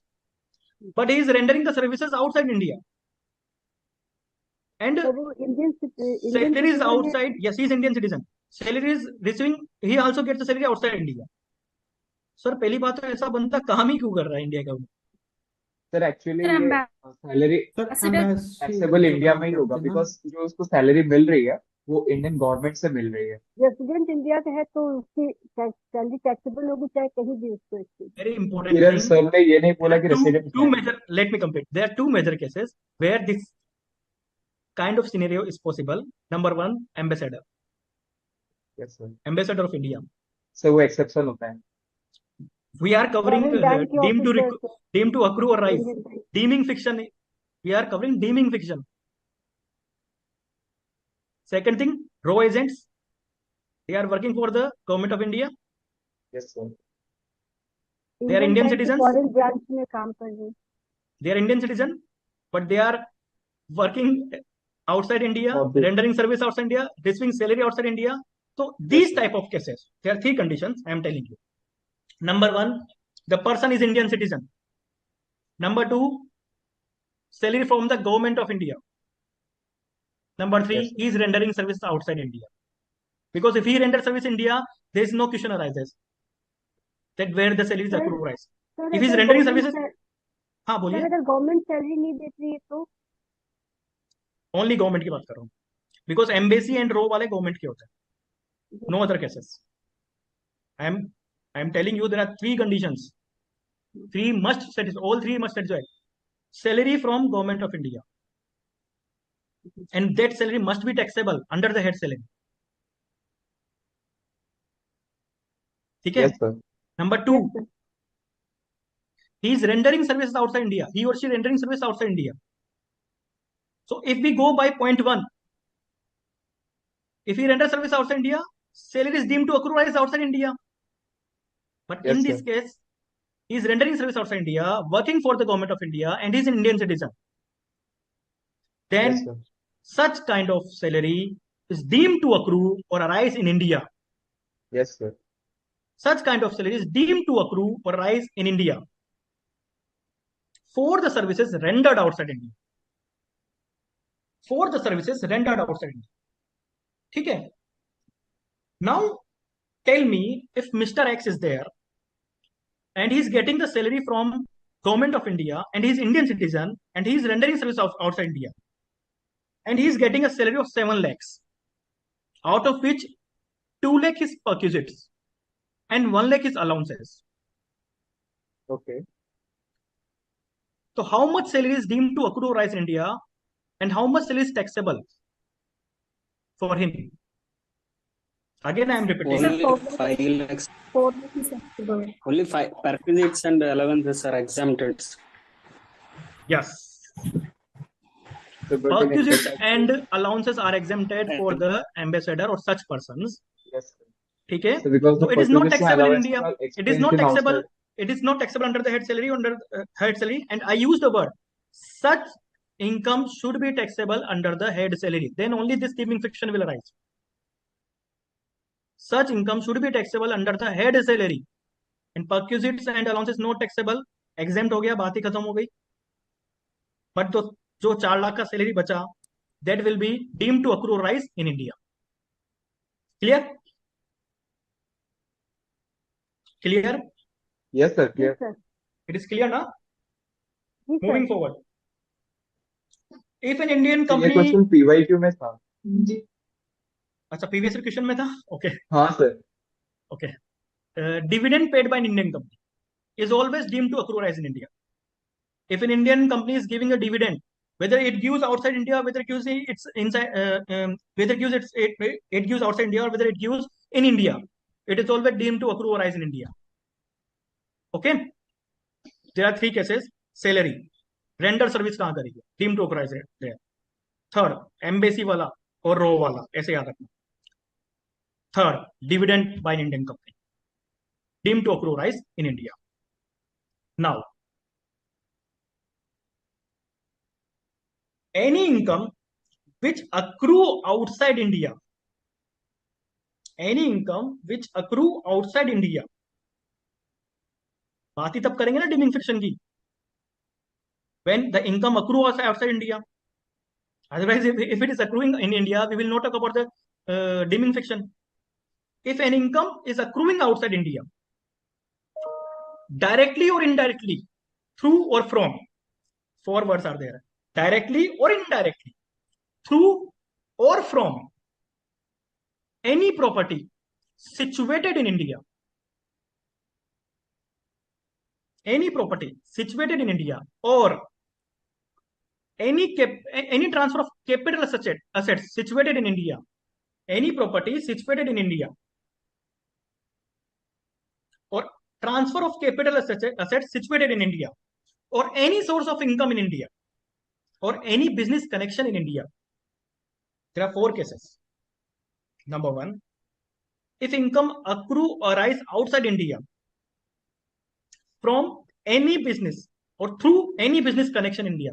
It means income is arising outside India, but business connection from or either through a business connection in India, or from a property or source of income situated in India, or from the transfer of capital asset and such capital asset is situated in India.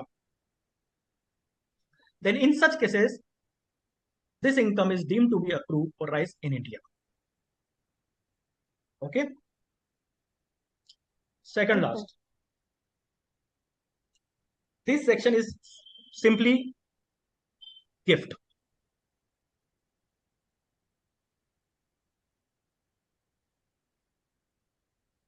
This is simply gift. Gift का section है. क्या कहता है ये? Income arising outside India being any sum of money paid without consideration. Without consideration means gift. by a resident. By whom? By a resident. By a resident. Point 2 minute. Resident is giving a gift to a NOR, not ordinarily resident. Resident is giving gift to NOR, or a foreign company, or a non-company corporate body who is non-resident. Okay. Important point is to note that if a resident is giving a gift or anything without consideration to a NOR or a foreign company, then such gift is deemed to be received, so deemed to accrue or rise in India. But in section 56, gift is taxable only when it is exceeding 50,000. Correct now? Yes, sir. Correct now? Yes, sir. This is all. This is what all this written here. But in simple means, if a resident gives a gift to a not ordinary resident and such gift amount exceeds 50,000, it is deemed to accrue rise in India. Okay? Yes, sir. Okay. Last one. This point is for interest, royalty, and fees for technical services. If interest, royalty, or fees for technical services is given by the government, always deemed to accrue or rise in India. Always deemed to accrue or rise in India. Okay? However, if these three things payable by a non-resident,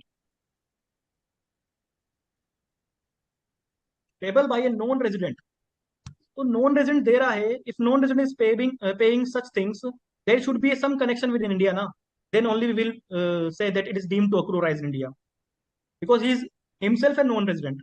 So if these things are payable by a non-resident, for what? If interest is payable for the money borrowed, and money is borrowed for a business which is carried on in India, there should be some relation in India, na? Then only we will say that is deemed to accrue or rise in India. So if interest is payable by a non-resident for the purpose of money borrowed, and money is borrowed for a business which is carried on in India, or any source of income in India, or any profession carried on in India. In simple terms, if royalty, interest, or fees for technical services given payable by a government, it is deemed to accrue or rise in India. And if it is payable by a non-resident, then there should be some connection with India. If he borrowed the money should be borrowed for a business that is carried on in India, for a profession that is carried on in India, or for making such income. The source of income is in India. The source of income is in India. Okay. However, if these three things, that is interest, royalty, or fees for technical services, is payable by a resident, it is deemed to accrue or rise in India. It is deemed to accrue or rise in India. Except, अब उसका कोई connection ही नहीं है India से, तो बात ही खत्म. If a resident is paying interest, fees for technical service, or royalty, then it is deemed to accrue rise in India. However, if such royalty, interest, or technical services are utilized for a business outside India, or for a profession outside India, but there is no connection with India, or utilized for making income from a source outside India, then फिर नहीं मानेंगे हम deeming section. In short, section 9 is a little bit big section. Number first, simple से चलता है. Deemed to accrue rise in India. Salary, if salary where the services are rendered, it is deemed to accrue rise there. Okay? It means where the salary is earned. Salary is earned where you render the services. Number one point. Second point याद रखेंगे आप, from the point of row or embassy. It means Salary is taxable under the head salary. Salary is given or payable by the government of India, and the person is Indian citizen, and he is rendering service outside India. Because if he is render service in India, it is automatically deemed to accrue rise in India by first point. But if he is rendering service outside India and he is Indian citizen, or salary is payable by the government of India, and that is also taxable under that salary, then we will say it is deemed to accrue rise in India. That is the case of ambassador or row agents or whatever. Third case, dividend by an Indian company outside India, deemed to accrue rise in India. Fourth case, gift by a resident to a NOR, not NR, NOR, or to a foreign company, or to a non-corporate, non-resident assistant. And if such amount exceeds 50,000, जो हम section 56 में पढ़ते हैं, deemed to accrue rise in India. Now, if income is accrue or rise outside India, but there should be some connection in India, either through a business connection in India, either through a property situated in India, either through a transfer of capital assets which is situated in India, deemed to accrue rise in India. And last one, royalty, fees for technical services or interest, payable by the government, आंख बंद करके, deemed to accrue rise in India. Payable by a resident, payable by a resident in India, or source of income situated in India, deemed to accrue rise in India. Or payable by a non-resident, sorry मैंने गलत बोल दिया, payable by a non resident वाला वो केस था, payable by a resident always deemed to accrue in India, but except if business is situated outside India, profession is carried out outside India, or the source of income is outside India. Just read a chart once more. I'm giving you 2 minutes. Just read a chart.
Done? Done? Simple thing is, Yes, sir. if there is a connection with India, either through property, either through source of income, generally, I'm giving a normal scenarios. So generally, it is deemed to accrue as it. But you have to mug up these cases, okay? You have to remember these cases, okay? Yes, non-corporate, non-resident is simply non-resident. But actually, foreign company can be resident now. If it's place of effective management in India. That's why in whole income tax, we use 2 words, foreign company and non-corporate, non-resident. Okay, that's why we use 2 words. Because foreign company, if I use the word non-resident company, and if I use the word foreign company, there is a difference. Foreign company can be a resident in India, if its place of effective management is situated in India at any time. Okay, that's why it's in income tax act we use these words to clear the ambiguity. Now you imagine how this law is created. Okay, now moving towards some questions. That is very important. Okay, start. Case 1 की बात करते हैं.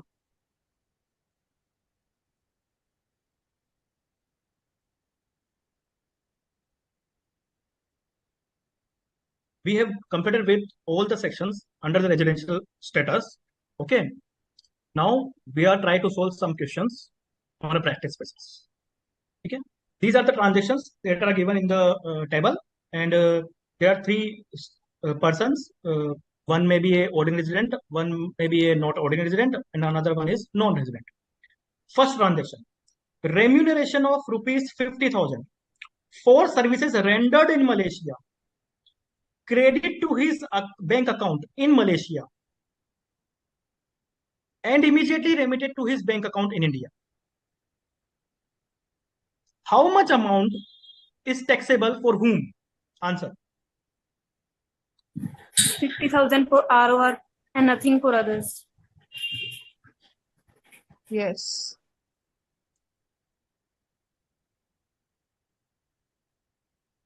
Okay. Why it is so?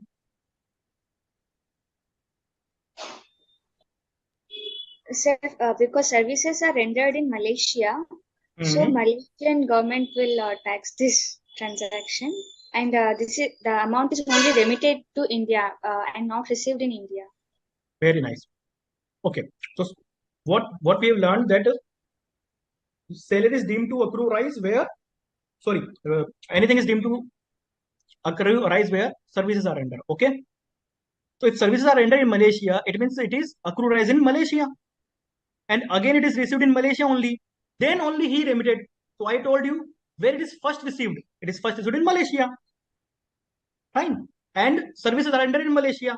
So in the case of resident, I told you resident के लिए हमेशा taxable होगा, except one condition जो मैं बताने वाला हूँ.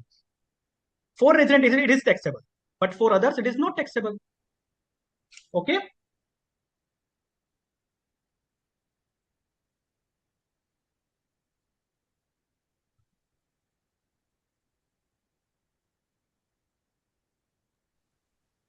Not taxable, not taxable. Is it okay? Correct. Second thing. Yes. Income earned from a business in Germany, which is controlled in Delhi, out of which 40,000 is received in India.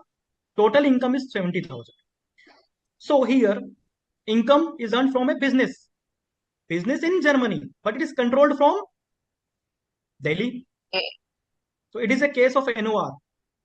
Remember, scope of total income, last case, if the income accrue, arise or received outside India, but it is controlled from a business or profession set up in India, पढ़ा था क्या? Correct? Yes, sir. So in the case of NOR, it is taxable. In the case of resident, it is taxable. It is in the case of resident, it is taxable first of all, Krishna, right? So in the case of OR, it is taxable. How much? Yes, sir. How much it is taxable? 70,000. 70,000. Yes, okay. Sir. In the case of ordinary resident, 40,000. 70,000 taxable, sir. 70,000. Excuse me. 70,000. In the case of ordinary resident, 70,000. Yeah, 40,000. 40,000. Yes, sir. 70,000. No, sir. 70,000. Why there is a confusion? Just continue. Why there is a confusion? See, 40,000 is received in India. That is okay. 40,000 is received in India. That is okay. But हमने ये exception देखा था ना.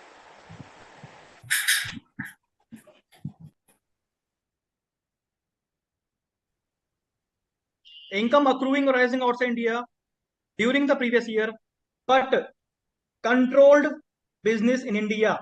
So पूरा taxable होगा. It will be taxable. The whole amount will be taxable. Yes, sir. Because it is from a business which is controlled from Delhi. And Delhi is in India, but of course, Delhi is in India, right? And it is controlled from Delhi. एक एक word पे ध्यान देना पड़ेगा. Okay, so here again full amount is taxable, but in the case of NR, only 40,000 is received in India.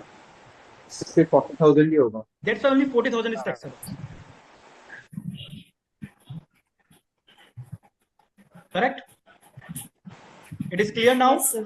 It is clear now? Yes, sir. Third Yes, point. sir.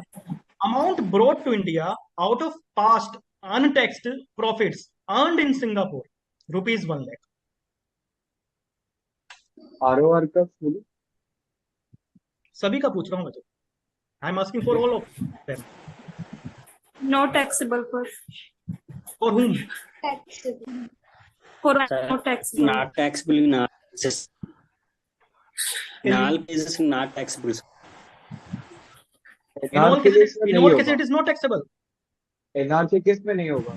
Yes, sir. In the case of NR, it is not taxable. Okay. And anyone? It is not taxable in any of the cases, right?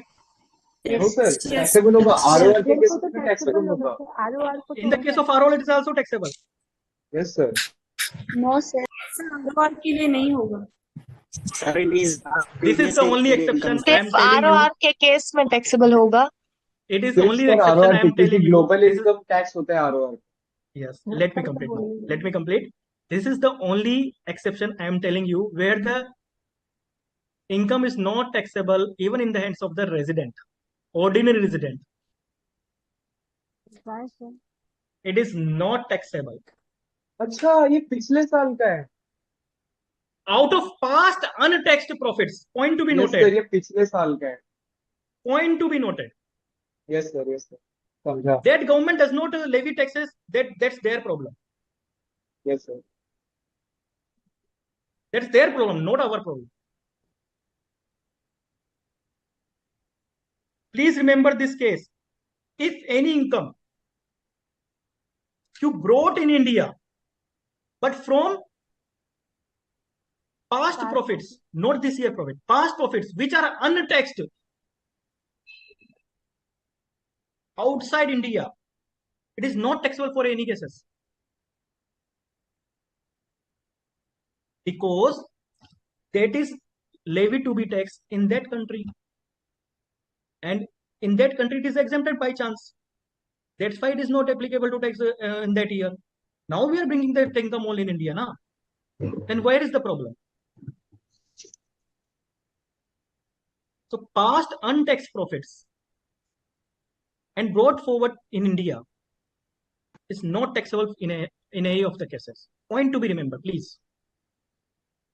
This is the only case where a resident income is not taxable. Okay, sir. From the point of view deem accrue vagera. Other sections are also there where resident income is exempted. Don't tell me that, sir, you told me this is the only case, but there is an agriculture income and I put marks that it is taxable. No. Agriculture income is exempt under the Income Tax Act. Now, that is another thing. We have to check section 10 as well. Yes. Okay. Yes, sir. Now, this is clear now? Yes, sir. Yes. Yes, sir. Number D. Income from agricultural land at Nepal. Rupees 18,000 received there and then brought to India. ROR के case में tax होगा. Not taxable. NOR के भी case में tax होगा. ROR only taxable. First of all, please tell me the treatment of agriculture income under the Income Tax Act. Agriculture अगर India का agriculture exam sir Indian agricultural income exempt है वरना और सारे एग्रीकल्चरल दुनिया income जो से बाहर वो इंडिया के तो वो टैक्स हो जाते हैं. Correct. It is earned in Yes. Nepal. Yes. So, agriculture income, if it is in India, it is exempt. But if Yes, it is sir. outside India, it is not exempt. Not exempt taxable Correct, इन ना? India. So, for resident it is taxable. There is no Yes, question. Resident का तो हर एक income taxable करता है ना? Yes sir. For resident it is taxable. 18,000 लिख दूं. Correct? Correct? Yes sir. Yes Yes, sir. For NR it is taxable or not? Non resident के लिए टैक्सेबल नहीं है. Because it is received outside India and it is accrue or arise outside India. Correct, Yes, na? sir. Yes, sir. Because it is received outside India and it is accrue or arise outside India. That's why it is not taxable. Yes, sir.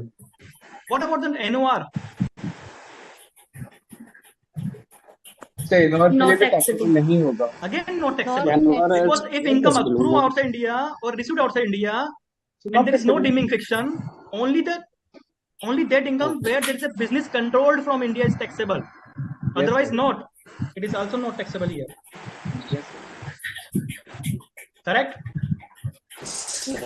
Yes. Second, dividend. Wait, next, dividend earned from AB Limited, an Indian company. कोमल आपका mute कर देना. Yeah. Indian company dividend. What will be the treatment, man? Taxable होगा sir. Taxable to all. Taxable in all cases, sir. Taxable. Why? Taxable. Why?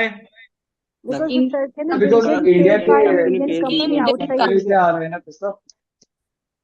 Because if the dividend received Is from Indian accrued. company, Income. whether it is received outside India, doesn't matter. It is deemed to accrue rise India. Accrued And if in an income India. is deemed to accrue rise India, it is taxable in all the cases. Taxable in India. ठीक है? Yes, sir. Okay, sir. Okay. Agricultural land in Gujarat. Non-taxable. Exempt, sir. Exempt to हो all. जाएगा. Exempt tax, not tax. Correct? Yes, sir. Next. Interest on UK development bonds. 50% of interest received in India. Total amount is 10,000.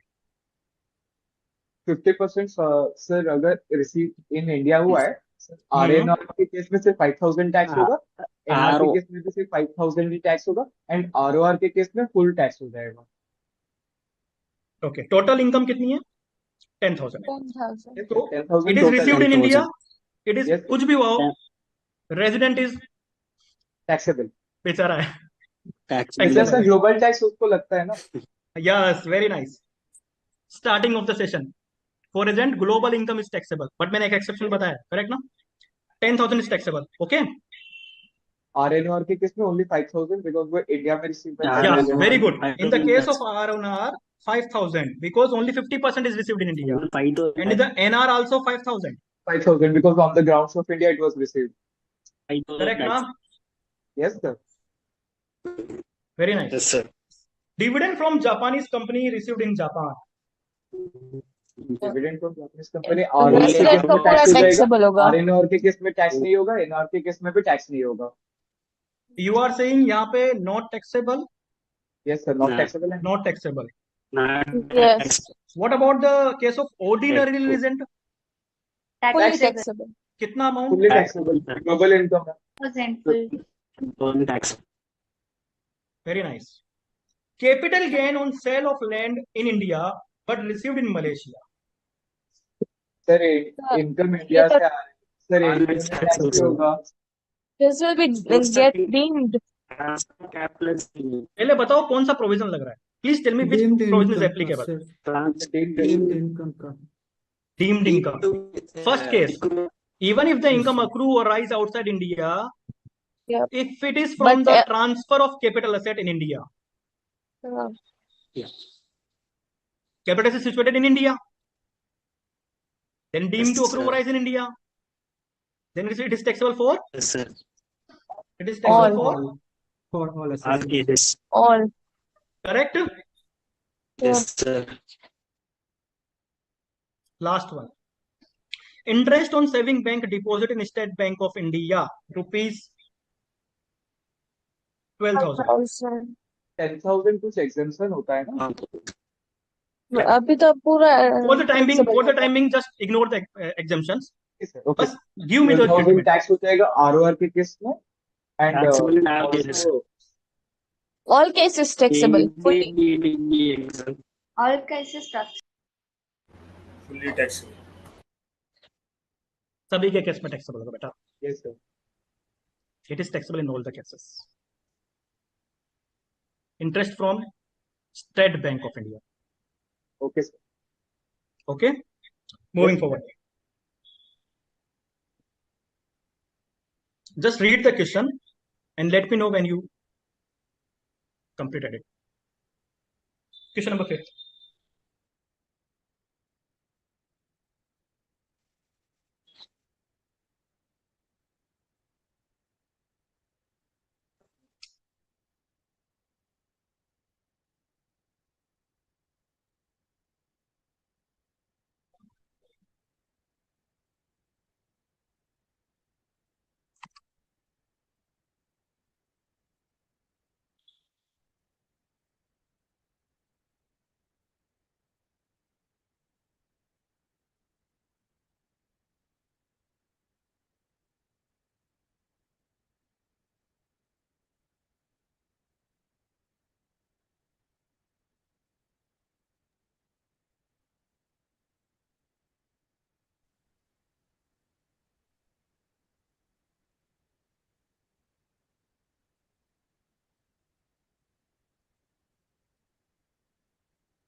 Sir, Miss Vivita is from India.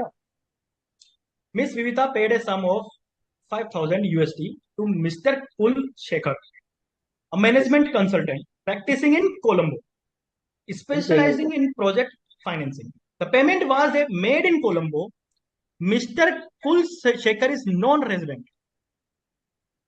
The consultancy is related to a project in India with possible collaboration.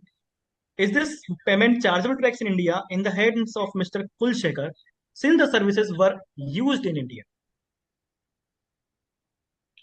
Fees for technical services चलता है? Yes, sir. Correct? Taxable, sir. Taxable हो क्या जाएगा. कहता है? That provision says if income is earned from business connection in India, ऐसा कुछ?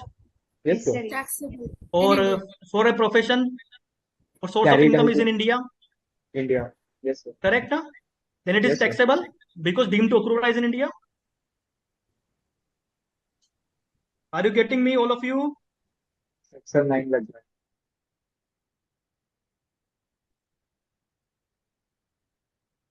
Correct? Yes, sir. Correct क्या? हाँ, sir. Everybody is clear? Yes, sir. जी sir. Okay. Next. Mr. David, an Indian citizen, age 40 years, a government employee serving in the Ministry of External Affairs, left India for the first time on 31st March 2024 due to his transfer to the High Commission of Canada. He did not visit India any time during the previous year, 23-24.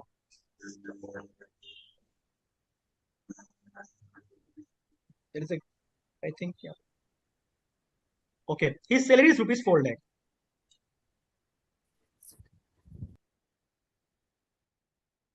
I guess यहाँ पे ना there sir is a, actually यहाँ पे जो अभी आप बोला transfer हो गया कनाडा के लिए, सर ये परमानेंट ट्रांसफर है एंड गवर्नमेंट अभी वो कनाडा के गवर्नमेंट के लिए काम कर रहा है क्या?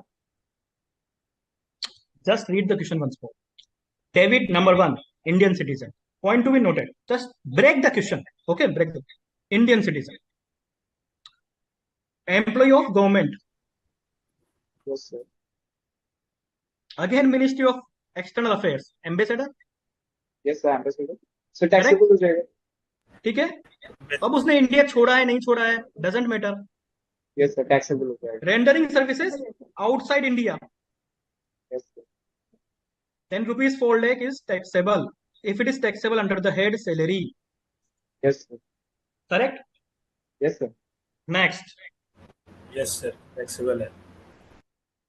Royalty paid by a resident to a non-resident in respect of business carried on outside India. Non-taxable. Not taxable. Outside India. Simple सा पॉइंट बताया, थोड़ा ध्यान रखना. There should be a business, कुछ कनेक्शन इंडिया से होना चाहिए. Yes, sir. Non resident is paying royalty. हाँ, अगर रेसिडेंट पे कर रहा होता तो अलग बात है. यस, नहीं रेजिडेंट पे कर रहा होता तो फिर हम दूसरे एक्सेप्शन से कवर होता है. Yes, sir. Okay. Non resident is paying royalty in respect of business this is completely outside India. There is no deeming fiction. There is no deemed to accrue rise in India, so non-taxable. Correct? Yes, sir. Sir, All actually clear एक now? doubt था. हाँ, yeah, please tell me the doubt. Sir, actually कभी कभी ऐसा होता है कि जब हम आंसर लिखने जाते हैं थ्योरी के, तो Yeah. कभी कभी सेक्शन याद नहीं होता है, तो सर उसको कैसे बाईपास करें? If you remember the section, then only quote the section. Okay. Never quote the wrong section.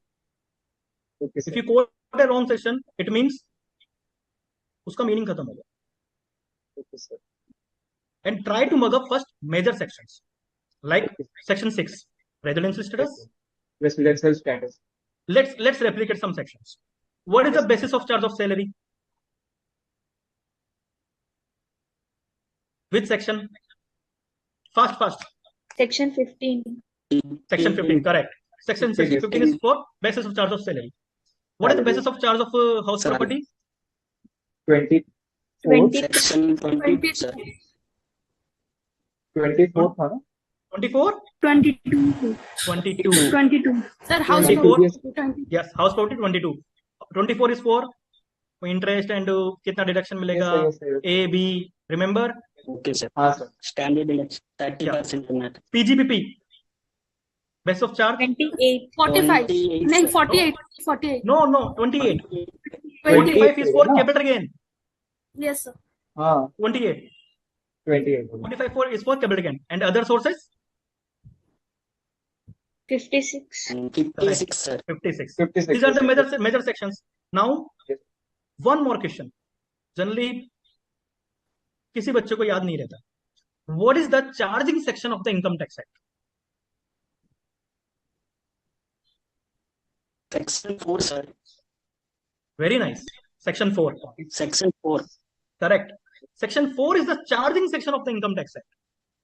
Not only the charging section, I am not asking the charging section of house property capital gain. I am asking the charging section of Income Tax Act. That is Section 4. Okay. Achha, how many schedules are there in the Income Tax Act? 14. 448. 14 40 या 14? 14. 14. There are 14 schedules. That is easy one. That is easy one. That's easy. How many sections are there in Income Tax Act? 398. 398. 298. 298. 448. 449. 298. तो सच्ची में याद नहीं है.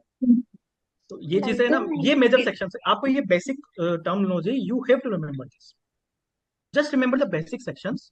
Start with the basic section. Then don't try to mug up the sections. Just frame the section one by one. Yes. You know, in this revision, section 6, I start studying the section 6 first, not section 5. Yes, sir. Because if I start section 5, you will not able to understand what is a NOR, what is NR, what is resident. So we have to frame the section line wise. If we frame the sections line wise, and if we try to understand the concept of the section, why this section comes, why this section arises, you will able to understand and you will able to learn all the sections. However, just try to learn major sections first. Like section 6 is residential status. Now in this section, how many sections we have covered today? Section 6, subsection 1, residential status of individual. Section 6 is residential status. 6.1 is of individual. 6.1A is for deemed resident. Khatam. Yes, sir. These are the major sections for this chapter. Section 7 is deemed to receive. Yes. Section 9 is deemed to accrue. Yes. And section 5 is incidence of tax, scope of total income. Khatam for this section for this chapter is khatam. Done.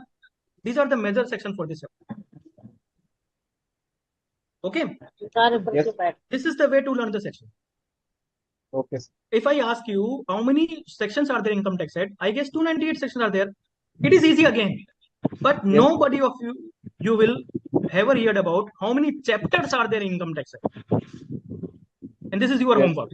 This is your homework. Yes. How many chapters are there in Income Tax Act? There are 298 sections and 14 schedules. 9 chapters. No. 18 chapters? No. Don't guess. Don't guess. Just book kholo, usko dekho. How many chapters are income tax? You have all the things. You have internet. Okay. So this is the way. 23 chapters. 23 chapters, sir. 23. How many? 23 23. 23 Okay. chapters. We will discuss it later when जब सब देखेंगे उसके बाद हम बात करेंगे इसके बारे में. Okay. तो many of students जितना भी मेरे को पढ़ाया है ना, मेरे को यही लगा है कि they know the how many sections, they know how many schedules, but they don't know how many chapters are. Yes. And this is a basic MCQ question that may come in exam. Okay, so this is all about the residential status. I guess residential status all clear in all terms. Yes, sir. Okay. Yes, sir. Can we give? We have 15 minutes. Sir, yeah. Please tell me. Deemed income में जो person resident in India का exception वाला part था उसको एक बार फिर से. Deemed income में कोई एक्सेप्शन नहीं. कौन सा डीम्ड इनकम या डीम्ड रेजिडेंट? डीम्ड इनकम में सर. डीम्ड इनकम में yes. accrue or arise in India. Okay. Yeah. In deemed income, if the interest, royalty, or fees for technical services is paid by a resident. Pooja, can you please mute?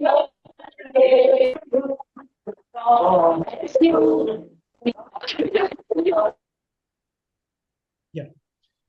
If interest, royalty, and fees for technical service paid by a resident, it is deemed to accrue or arise in India. But there is a catch. There is a catch. If it is payable by a resident, but in respect of a business, source of income, or profession outside India, then it is not deemed to accrue or arise in India. Here it is. Person resident in India, deemed to accrue or arise in India. But there is an exception. If the money is borrowed, in case of interest, if the money is borrowed and used or technical services or royalty services are utilized for the purpose of business or profession carried on outside India, then there will be no deeming fiction. There will be no deeming fiction. And if the money or technical services or royalty are utilized for making income from any source outside India, then there is no deeming fiction. Clear? Okay, so दोनों में outside India common. Yes. देखो मैंने याद करने के लिए I give a simple example. There should be some connection with India. In this case, the connection is from outside India. Then that's why it is covered with exception. So if interest, royalty, or fees for technical services payable by a resident, it is deemed to accrue or arise in India, provided that such business or such profession or such source of income is not outside India. Okay? Clear? Okay, sir. Got it. Anyone?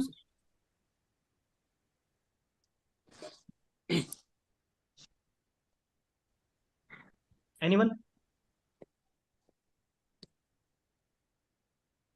Sir, in non-resident case. Yeah. That is deemed to accrue as India. In the non-resident case, yes, sir, there is clearly written in the non-resident case, the business, profession, or source of income should be situated in India. Sir, borrowed money utilized for sources utilized for because source in case India. of interest, if somebody is giving you interest, it means he is borrowing money from you. Okay, that sir. borrowed money should be used for a business. Correct? Okay. He is borrowing money for a business, and that business should be in India, should be carried in India. Then only deeming fiction will arise. But not for source for utilization of source in India, not for. No. Both. Only for business or profession, sir. No. Because Sir, source of income. Let me complete. Okay, technical services are utilized because समझिए आप मैंने एक साथ पढ़ा दिया section को, but it doesn't mean कि वो ऐसा है. Capital is borrowed in the case of interest only. We will talk about the capital or money borrowed only in the case of interest. Okay. In the case of source of income, we will talk about royalty or fees for technical services.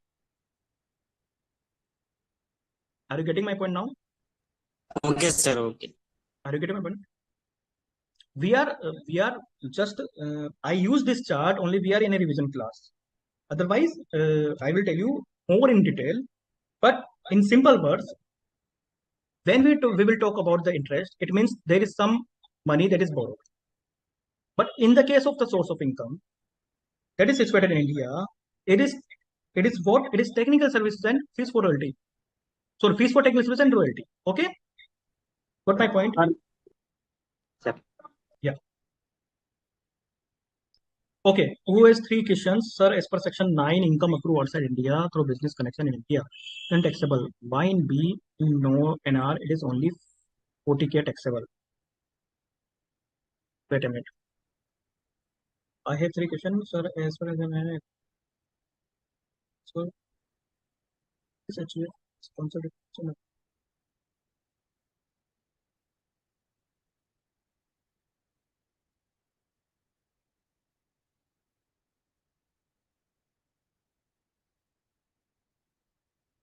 Wait a minute.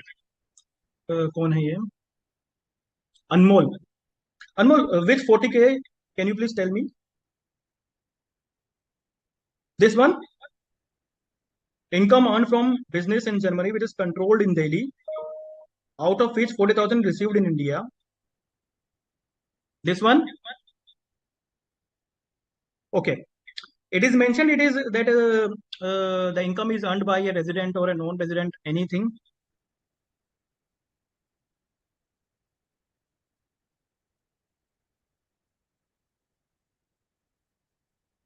Income earned from a business in Germany. That is, business is in Germany, which is controlled in Delhi. Out of which rupees 40,000 is received in India. Total income is 70,000. Correct now? Now, first of all, check the chart of scope of total income. In the scope of total income, it is mentioned in the case of NOR. In the case of NOR, if it is accrue or arise outside India, but it is from a profession or a business set up in India or carried on in India, then it is taxable in India. So first of all, there is no question regarding the NOR. In the case of NOR, 70,000. So 70,000 is taxable. That is clear. Correct. And in the case of resident, it is taxable, but of course, 70,000. Now in the case of 40,000, as it is received in India only 40,000. India में कितना received हुआ है? Only 40,000. And the deeming fiction which you are talking about is applicable on deemed to accrue or arise in India, not in the case of deemed to received in India. This is the section 7.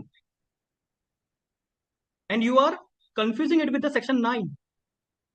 Deemed to accrue or arise in section 9. But here the 40,000 received in India. Or there are only 3 conditions for the deemed to received in India. That is URPF to RPF. That is contribution over 12%, 9.5%, and contribution by employer central government to the ATCCD. Correct? That's why only 40,000 is taxable. And now coming towards your question, sir, it is possible that this deemed resident concept also apply in other countries. It might, but I don't have idea about that. I have idea about Income Tax Act. But in any case, if it is applicable in a country, then again there is a DTAA, section 90, that you will learn about it in CA final. Then there will be a relief again in that section. Okay. Sir, this HUF business concept is also in another country. I don't think so. It is Hindu undivided family. Hindu undivided family. Okay. Anmol, is it clear now? Okay. Anybody else?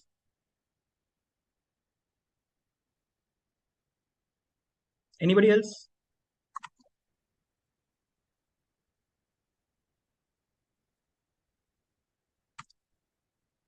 Anybody else? Any doubt? So it is all clear about the residential status. If the question come from this chapter, you will able to answer all the question now. We have covered all the concepts from this chapter, right? Even we have checked some numerical questions as well. Okay. One question is also there. I forgot about that. Just a second. Yeah.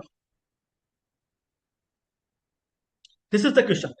And please try to solve it and give me the answer.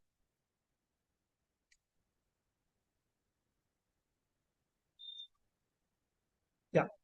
Mr. AB, Mr. 360. I guess all of you are aware about it. ABD. An Australian cricketer visits India for 95 days in every financial year. And this has been a practice for the past 7 financial years. Determine his residential status for the assessment year 24-25. Just try to solve and give me the answer.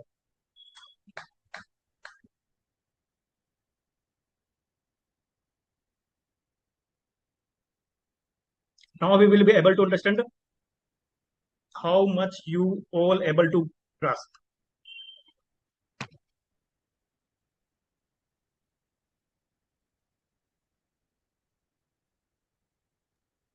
Pooja is saying Non-resident. non-resident. Abhishek is saying non-resident. Satish is saying non-resident. Resident. Pooja is saying non-resident. Because basic conditions are not satisfied. Basic condition. What is the basic condition? Please tell me. What is the basic condition? Sir, there is not any academic income. What is the basic condition? Please tell me. Sir, 182 days. At least 182 days in India, stay in India, or 60 days in the previous year, Yeah. or 365 days in the preceding 4 previous year. Okay. Is he satisfying the 182 days condition? Yes, No, sir. sir. No. No, So then sir. we will go from option 2. What it says, option 2, 60 days. 60 days. Is he 60 satisfying days 60 days? in previous year and 365 days in previous Visit to previous year. Again, I am repeating.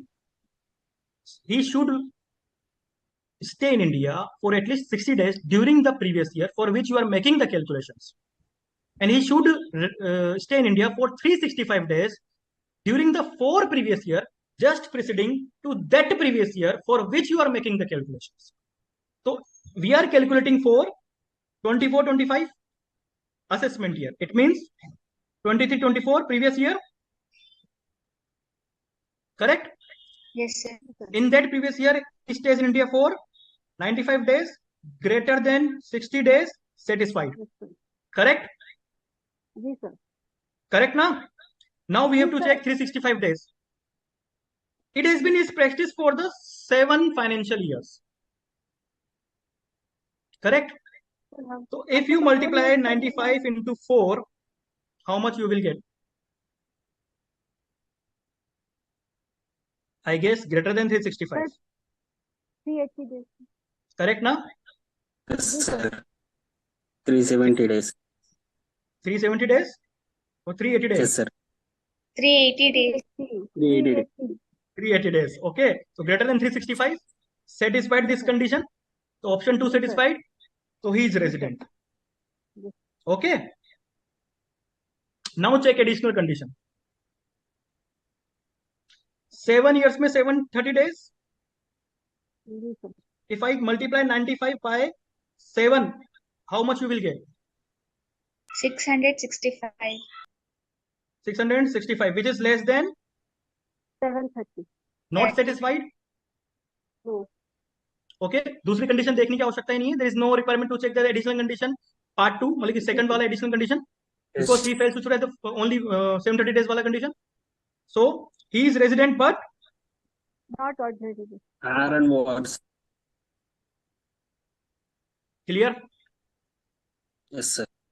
Second, would your answer change if the above facts relate to Virat, an Indian citizen who resides in USA and represents the US cricket team? Achha, in the first question, why you are not checking the exception of option 2? Option 2 Because की he is not fulfill नहीं हो रही है. Indian citizen, not Correct. person of He Indian origin. is not an Indian citizen, neither he is a person of Indian origin. ठीक है? That's why we are not covering through section or exception of option 2. Correct now? Now second question. Virat, an Indian citizen. It means, and he visits India. Is it so? He resides in USA. He resides in the USA, but just check the question. This one, visits India for 95 days. So option 2, exception, if a person who is citizen of India or person of Indian origin being outside India comes on a visit in India, and if his income is less than 15 lakhs, then option 2 is not available, and option 1 is not satisfying because 180 days is not covering NR. But if its income is greater than 15 lakhs, we have to substitute the 60 days to the 120 days. But here, he stays in India for 95 days only, which is less than 120 days. Correct now? Yes, sir. So he is non-resident because he is neither satisfying the option 1 nor is satisfying the option number 2 exception. Correct? Yes, sir. Because 95 days is less than 120 days. And he is Indian citizen. Doesn't matter his income is greater than 15 lakhs or less than 15 lakhs. First of all, he is staying in India for less than 120 days. So there is no question of greater than 15 lakhs or less than 15 lakhs. He is NR. Okay. Third one. What would be your answer if Virat has visited India for 130 days instead of 95 days every year, including previous year 23-24? Additionally, his total income, excluding income from foreign resources, exceed 18 lakhs. Sir तो second exception तो qualify कर जाएगा second exception को भी qualify कर जाएगा plus कुछ और को भी क्वालिफाई करेगा क्या? It is not mentioned because we do not have any information. So we do not have any information that whether his income is liable to tax in other country or not, right?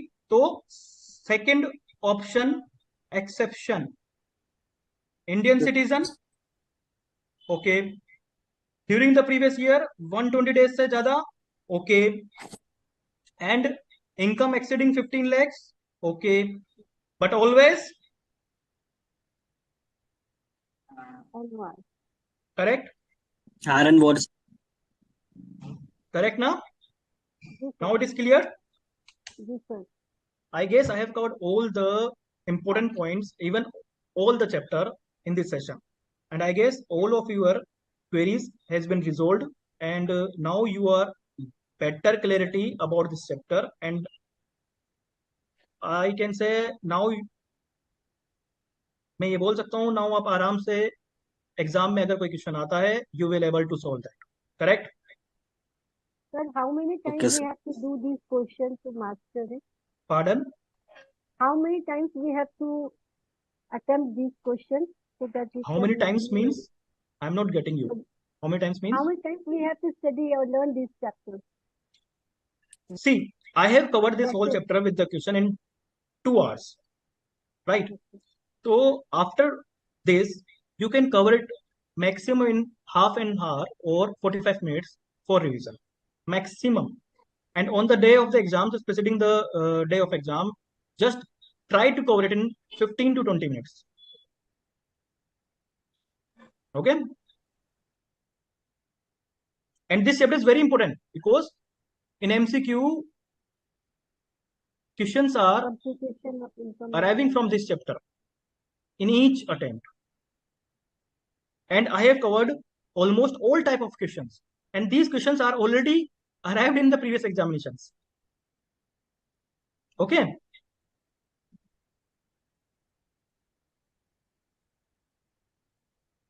So, can we close now?